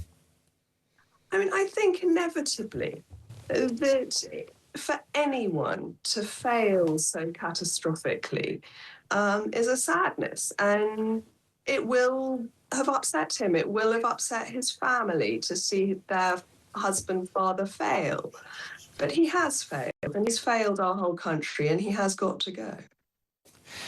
It's interesting, isn't it? Because the team have drawn up the possibilities of what could play out today, what the Prime Minister could announce. It could be, I'm resigning. Number 2 option, there needs to be a leadership election, and I will stay on until then. Number 3, there's going to be a general election now. Number 4, it's my duty to stay, and I will fight any efforts to unseat me. Which of those scenarios do you think is the most likely, Annunziata? I think he will set a timetable, and I think everyone will chicken out of standing against him and let there be a coronation of Andy Burnham, because at the end of the day, this is all about the Labour Party. It's all about backbenchers keeping their seats and not about the best interests or democratic answerability of our country. Annunziata, we always love having you on the show. Thank you so much for making the time. We know how busy you are. Annunziata Rees-Mogg is the head of comms at Popular Conservatism. What do you think about Andy Burnham? Would he be an improvement on Keir Starmer? Is he the answer for Britain? Let me know your thoughts. Do you have any faith in this man? 0344 499 1000. Don't go away for too long. Get the kettle on, that's fine. Send an email, but come back in 2 minutes, because we have our cameras and our microphones glued to Downing Street, and we could get movement any moment. Keep it talk.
What they're ashamed of is the English flag. Scottish flag, fine. Welsh flag, fine. Irish, everything like that's marvellous. But no. We can't be English. And this has been going on for a long, long time. He would be Prime Minister of the most toxic political brand in the country at the moment, which is Labour. And that is what we will be battling against. Our Prime Minister is allegedly attacked by another nation and nothing is said. This is a reminder that Russia regards the United Kingdom as a hostile power. Across the UK, on DAB+, on YouTube, on your mobile, and on your side. This is Talk. You are listening to Talk. Breakfast and political history is playing out before our very eyes and ears. We have reached the political endgame with the Prime Minister expected to address the nation in a few minutes' time. And we've got a development on that because if you take a look at our YouTube feed, head to YouTube, search Talk and Up We Pop, you will see that the podium is in place with the microphone. So we're going to hear from the Prime Minister, I would suggest within the hour, potentially 10 a.m, maybe 9:30. But what I would advise you to do is to stay tuned because we are expecting the Prime Minister of the United Kingdom to resign. Let's get further reaction from a very good friend of the show, Talk's international editor, Isabel Oakeshott. Good morning, Isabel. Good morning. I'm embarrassed for our country. What a mess. Well, it is. I mean, it just seems to be a constant churn of prime ministers. You know, it used to be Italy that had this problem, constantly changing administration. And now they've actually had in Italy quite significant stability under Giorgia Meloni, whereas we seem to continually be lurching from one suboptimal, at best, prime minister to another. Keir Starmer has been an absolute catastrophe for our country, and I don't think many of our listeners and viewers will be shedding any tears at his likely imminent departure. But unfortunately, it looks very much as if we're simply going to be landed with another socialist who is perhaps even more to the left than Starmer was. And I think a lot of people will be quite outraged, actually, at the kind of just changing of the guard like this with the nation having no say whatsoever. I mean, if Burnham has a radically different agenda to Starmer, we, the voters, haven't been asked whether we want it. Most definitely. And I'm so confused about Andy Burnham because I'm not sure whether we'll get the Blairite or the Corbynite. Have you got any ideas there? Well, I don't, I'm afraid. I mean, I think we'll probably get the Corbynite because that's the way that the party has moved. That's the way the parliamentary party has moved. And we know what happens. We know what happened to Keir Starmer when he tried to be even the teensiest bit Blairite and tried to introduce some cuts to welfare spending. The parliamentary party went nuts, didn't they? And he wasn't able to get it through. There is no reason whatsoever to imagine that that has changed for the better. So the likelihood is we're going to get a even bigger state version of a Labour leader than we've had already, which is pretty terrifying. And, you know, I'm just not buying into Burnham as Prime Minister. He's a nice guy. I expect more from the leader of our country than to be a nice guy. He's very sincere. I expect more from a leader of our country than to be very sincere. He's a great communicator. Yeah. I expect more than that from a prime minister. I think it shows how low our standards have fallen that anyone should think that Andy Burnham is a source of excitement or refreshment or revitalization of our country. He's a nice guy. People, that's it. It doesn't go much beyond that. This is a career politician. He's basically never had a job out of politics. I think he's very briefly maybe in his 20s. But he's a lifer. He's a Labour lifer. And he is not going to address the fundamental problems our country is facing in the way that many of our, probably most of our viewers and listeners would want. This is an extraordinary country, arguably the greatest nation in history. We deserve, Isabel, so much better.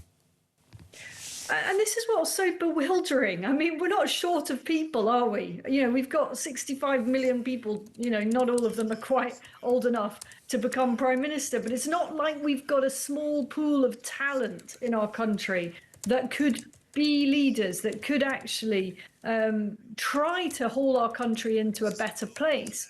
But the reality is that many, many talented people, just successful people from the world of business, from the world of science and innovation, from anything other than politics, don't want to go into politics because it's so brutal, it's horrible, and the money is pretty terrible, and everything you do and say is endlessly raked over, and that is getting worse. You know, we see that in the endless merry-go-round churn of prime ministers. It's becoming a harder job, I think. I think you're absolutely right. And as I said earlier, Isabel, only half the story is the politicians. There is the bureaucratic blob that, even in the case of this Labour government, are thwarting the government's agenda. We had Amir Katocha on the show earlier, and he said the whole thing needs an overhaul, and we probably need political appointments at the top of the civil service.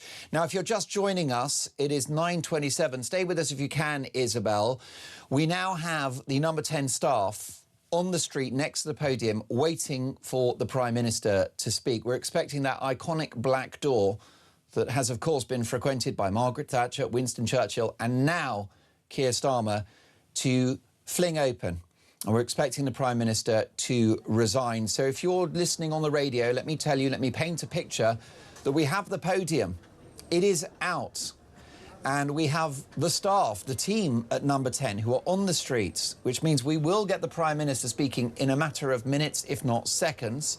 David Lammy is out there as well. Some of the most senior figures from this government and the Cabinet are on Downing Street now, waiting for the Prime Minister to address an expectant nation. It's hard to believe, Isabel, isn't it, that this is a man that won a landslide victory less than 2 years ago? Well, I mean, I think for most of us, this 2 years has felt like a lifetime. It could not have been worse. You know, it's hard to imagine a more disastrous administration. It started going horribly wrong within a couple of weeks of his arrival in number 10. We can't blame him for what happened, the horrors of Southport, but we can blame him for his reaction to those appalling murders. That set the tone for his administration. That kind of categorization, that definition of ordinary people that took to the street to vent their frustration as far-right thugs, that summary imprisonment of young people who'd never done anything wrong before, set the tone for what was to follow. And it has been a theme throughout his administration to continually pose as a uniting figure whilst smearing millions of good, decent people in our country as far-right, as racist, as hating people, when in fact they're really primarily concerned by the collapse in their communities, by the collapse in their job prospects, by the collapse in public services. And he's never understood that. And his shortcomings as Prime Minister were on show from a very early stage. This has been a man who's simply been unable to connect with voters. And I think one thing I will say for Andy Burnham is he will be better at that. He will at least sound as if he understands a few things. But I think very quickly the sheen will come off this new administration if it is going to be an Andy Burnham administration. We don't know that for sure yet. It is coming up to 9:30 in the morning, and political history is playing out before our eyes and before our ears. If you're listening on DAB+, in-app and online, we have the Prime Minister approaching the platform with his wife, Lady Starmer.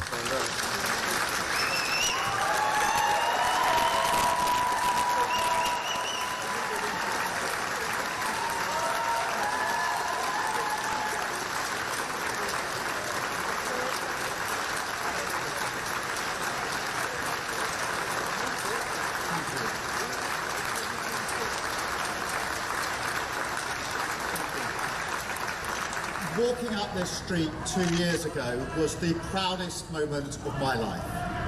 A new Labour government, the first in 14 years. A page in our country's history turned after years of disappointment and despair. The chance to change the lives of millions of people for the better. That's what I came into politics for. The journey to that point was not easy. 6 years ago, I inherited a Labour Party that was politically, financially and morally bankrupt. I was told time and time again that my party was finished, that we were consigned to history, that a landslide majority was impossible.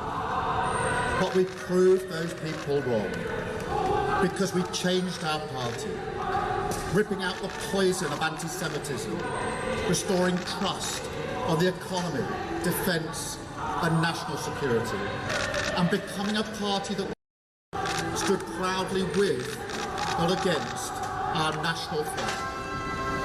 The hard work of change was with a singular purpose, not power's sake, but to change Britain,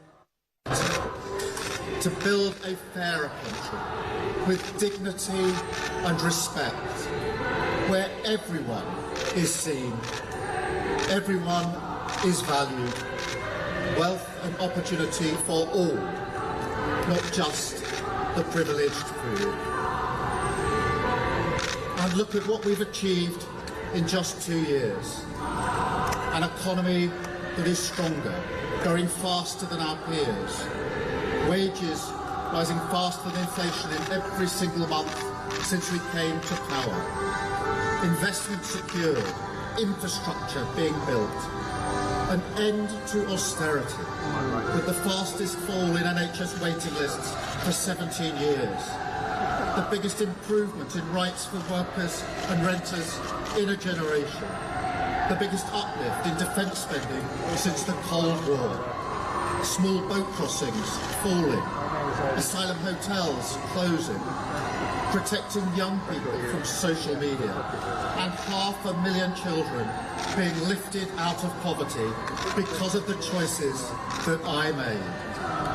Our reputation in the world restored, with Britain once again standing up for decency, respect and the rule of law, securing trade deals, standing with Ukraine, standing up for our values and rebuilding our relationship with our allies in Europe.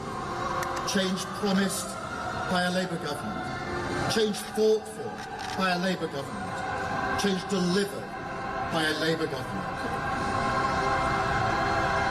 But I know the question being asked now is not who was best placed to change the Labour Party, to take us into power and to begin the vital work of improving lives for millions of people. Those questions have been answered. The question my party is asking now. I have heard the answer of my parliamentary party to that question, and I accept that answer with good grace.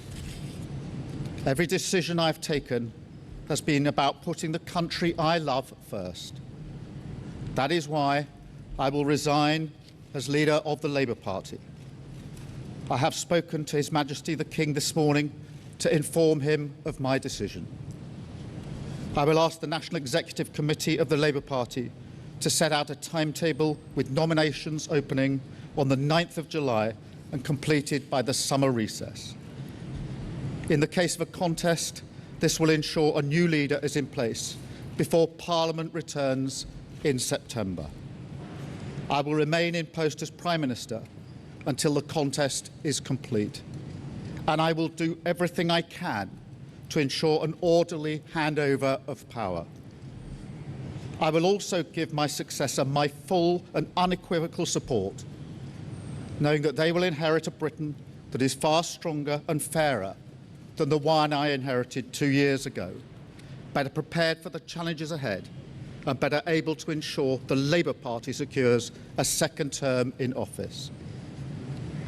I want to thank all of those friends and colleagues who have been at my side for these past 6 years or so, for their incredible commitment, service and support. I want to thank the brilliant Number 10 staff and our country's extraordinary civil service who dedicate their lives to public service.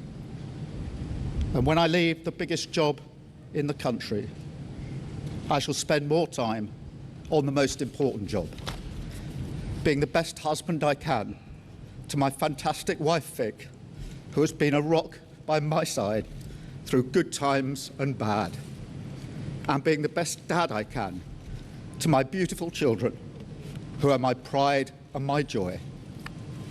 Thank you very much.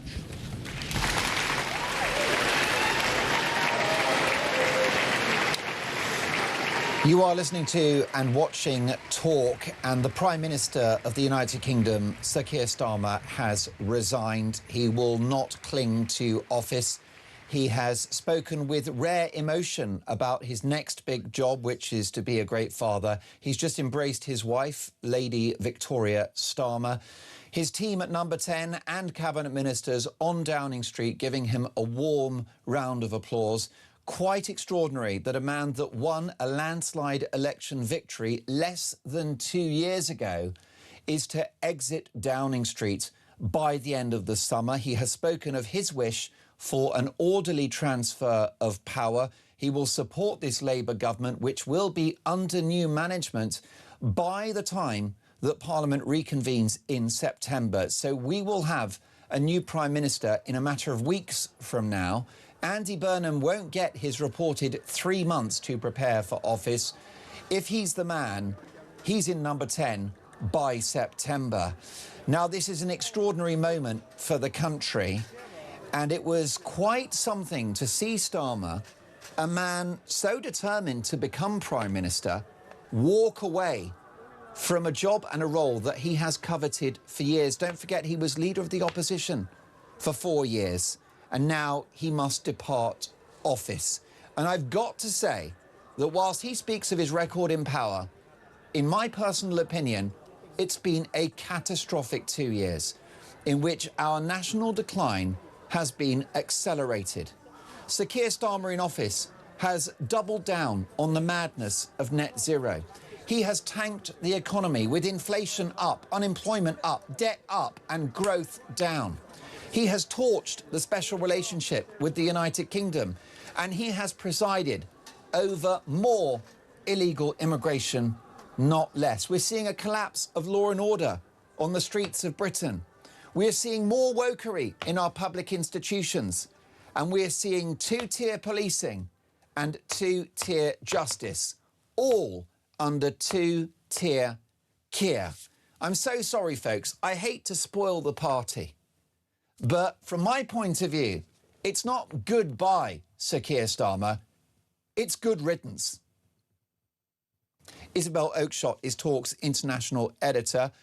Well, Isabel, a seismic moment in the history of this country and of this Labour government. Your reaction to what you've just seen? Well, you know, these moments, there's always that bit at the end which is slightly human and quite moving, however much you despise the departing Premier.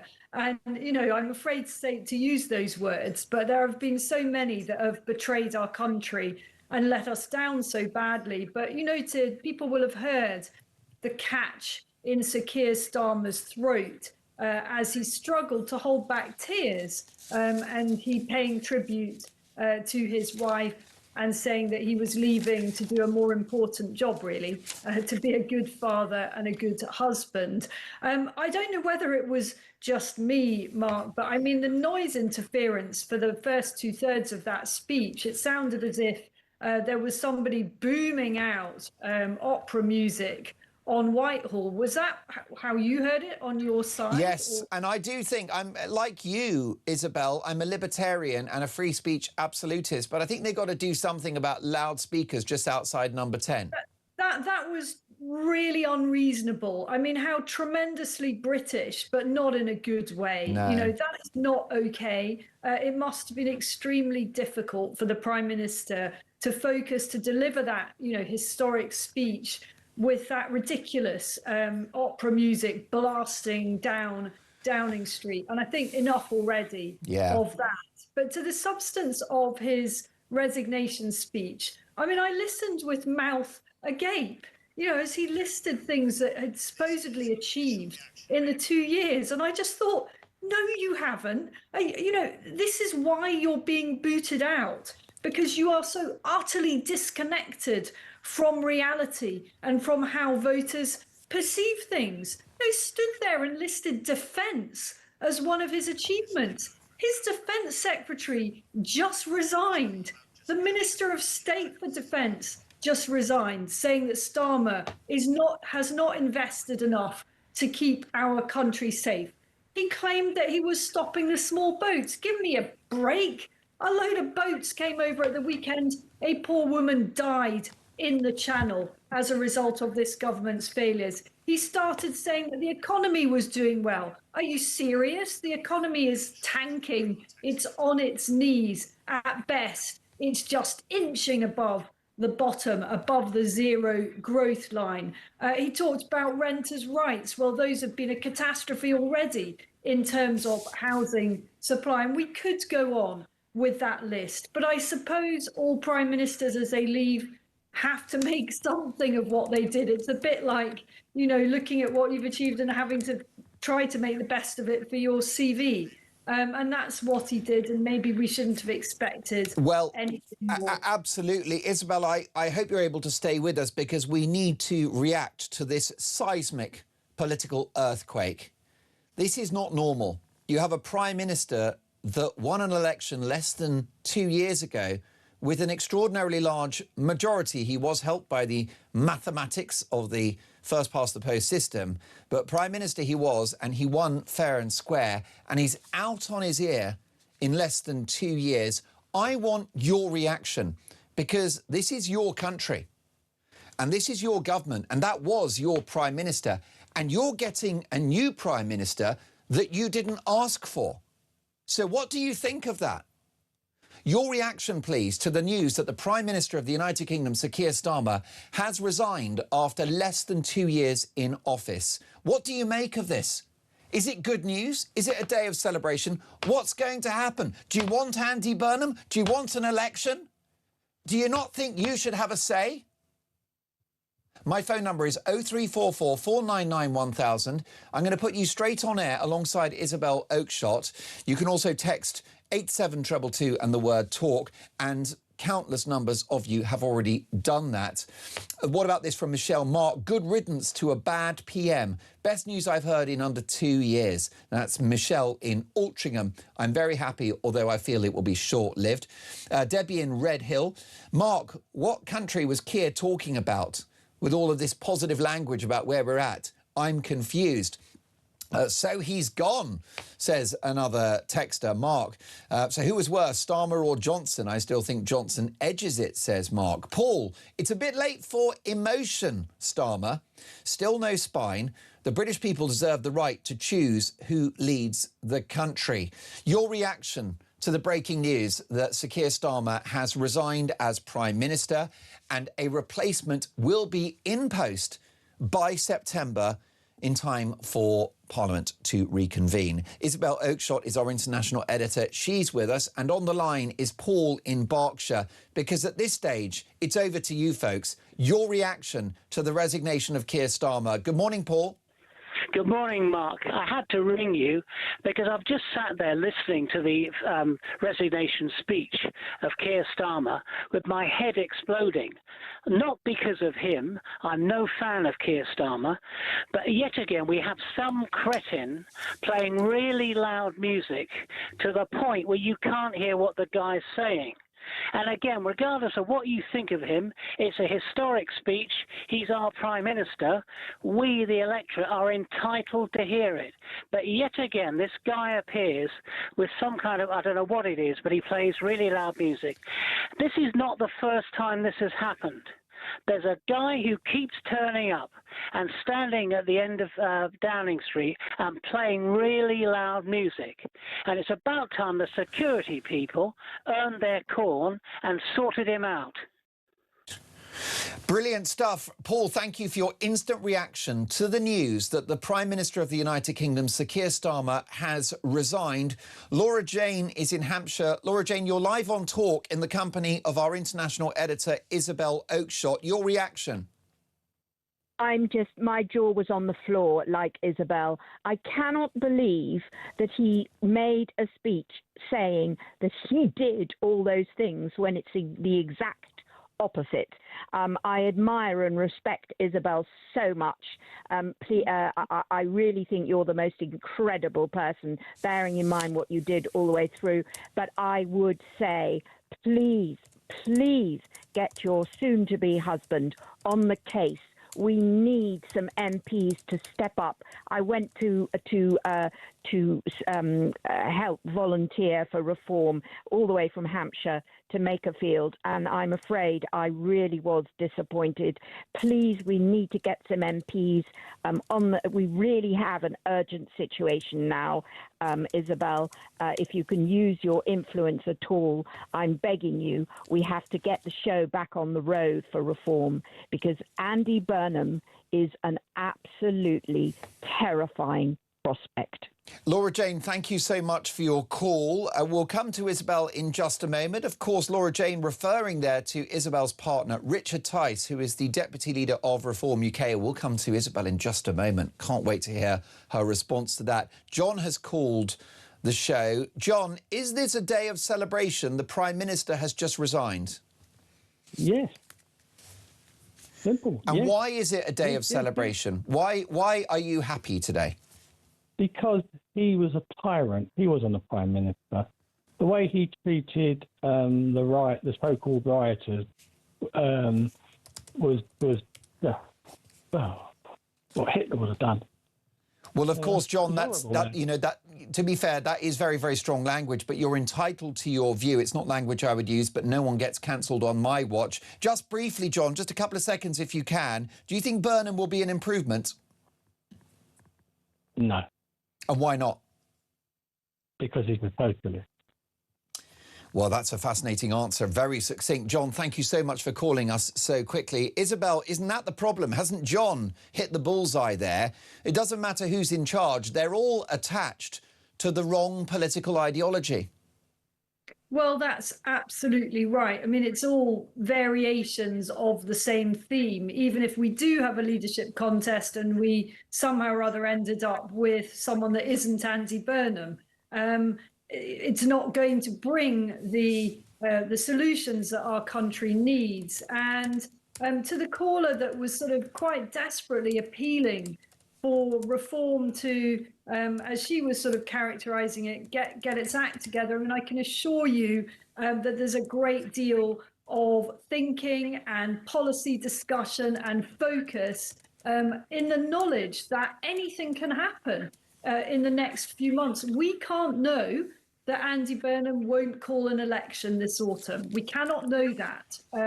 How people will feel about that, I don't know. I personally would welcome it. I'd much rather let the people of our country have their say than have another 3 years of disastrous socialism. But imagine how much preparation there needs to be for a party like Reform that has only a handful of MPs still in the possibility of a general election. Reform cannot be caught out under those circumstances. So I can assure you that my partner Richard Tice is very much stepping up. I don't think he knows any other mode apart from stepping up. Trust me, I barely see him. He's so busy stepping up, and as is the rest of Reform's leadership.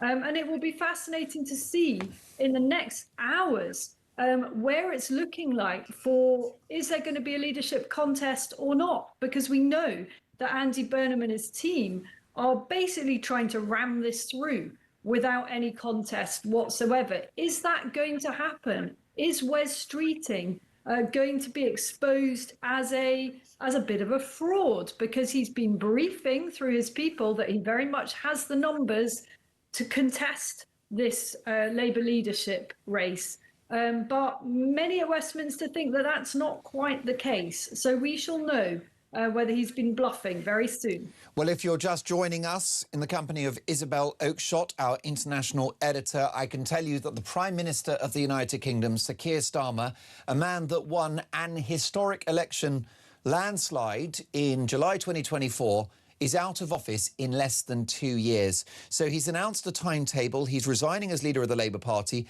and has informed the King of his decision. He's asked Labour's National Executive Committee to set out a timetable for a Labour leadership contest with nominations opening on the 9th of July. That doesn't mean there will be a contest, though. This could still be a coronation.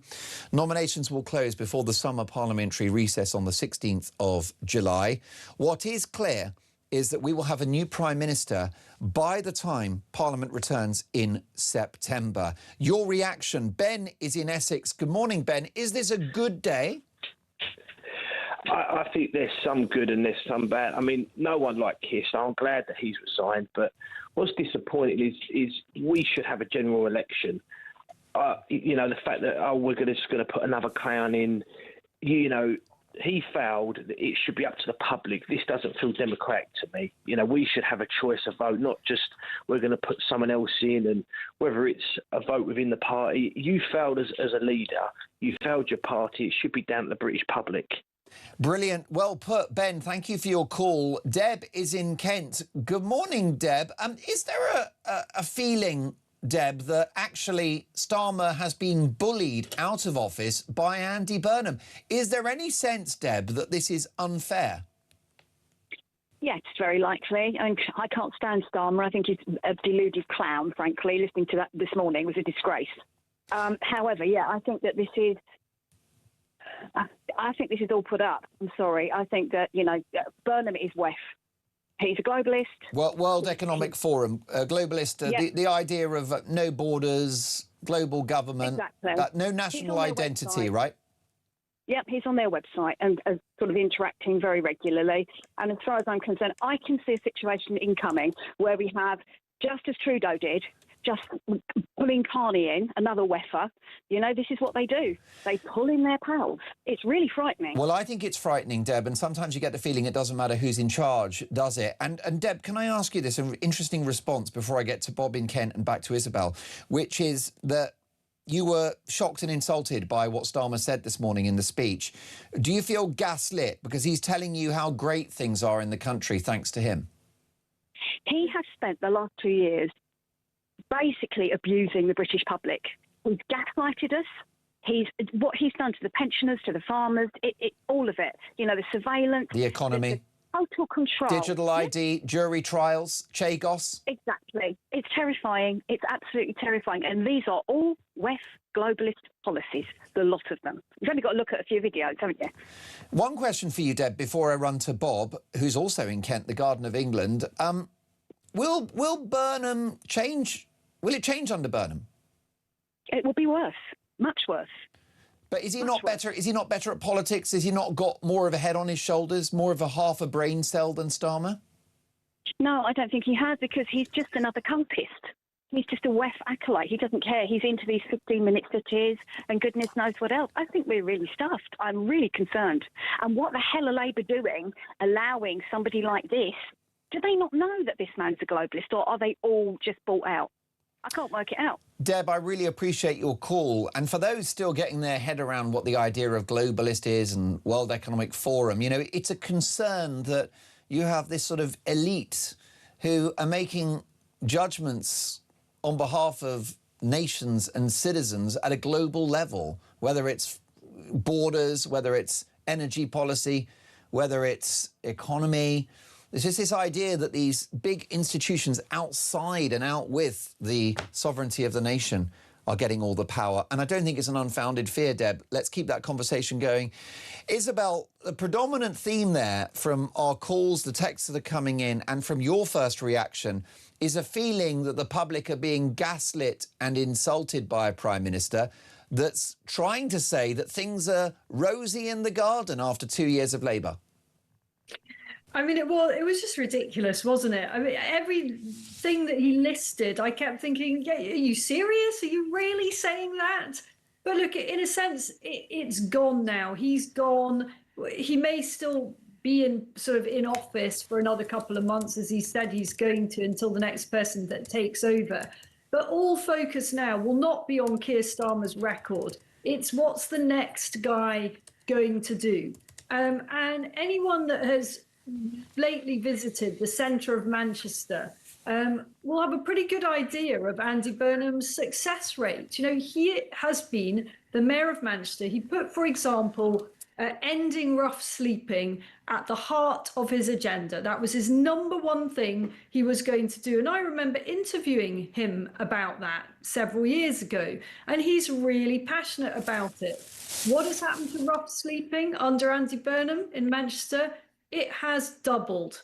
You know, the centre of Manchester, a magnificent city. I love Manchester, but bits of it are downright dangerous. You know, so-called Piccadilly in the Piccadilly area is a no-go zone for women at night, and frankly, not many men in their right minds would be wandering around there either.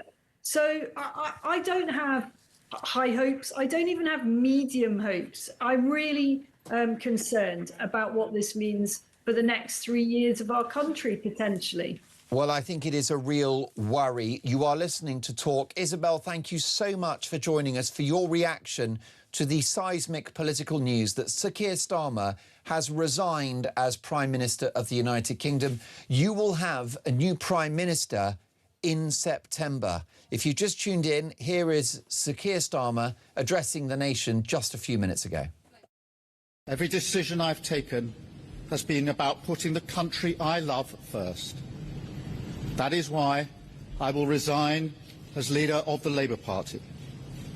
I have spoken to His Majesty the King this morning to inform him of my decision.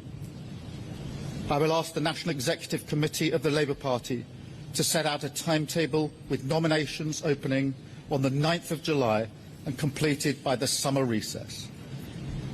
In the case of a contest, this will ensure a new leader is in place before Parliament returns in September. You are listening to Talk, and the Prime Minister has resigned. Julia Hartley-Brewer is live from 10, and it's just difficult to process what's happened here, Julia, isn't it? Because this is a man who less than 2 years ago achieved a great feat with a large majority, a landslide victory, and now he's out. I'm sorry. You're sounding like it's a serious thing. I'm absolutely thrilled. I'm absolutely gutted that I can't. I mean, it would seem inappropriate to drink champagne the whole way through 3 hours of the show. I have a feeling about an hour in it would start going a bit wrong. I'm absolutely thrilled. I'm absolutely thrilled. I think what comes next may be even worse, but this is one of the worst Prime Ministers we have ever had, and everyone's going to be nice about this guy now, because everyone's nice about him doing the honourable thing. He didn't do the honourable thing. He was dragged kicking and screaming and all this tearful nonsense. I'm sorry, I'm just not that person. I'm not going to play that game. Good riddance to bad rubbish. Well, I agree with you, because I'm endlessly hearing that, yes, he's not a great politician or a great communicator,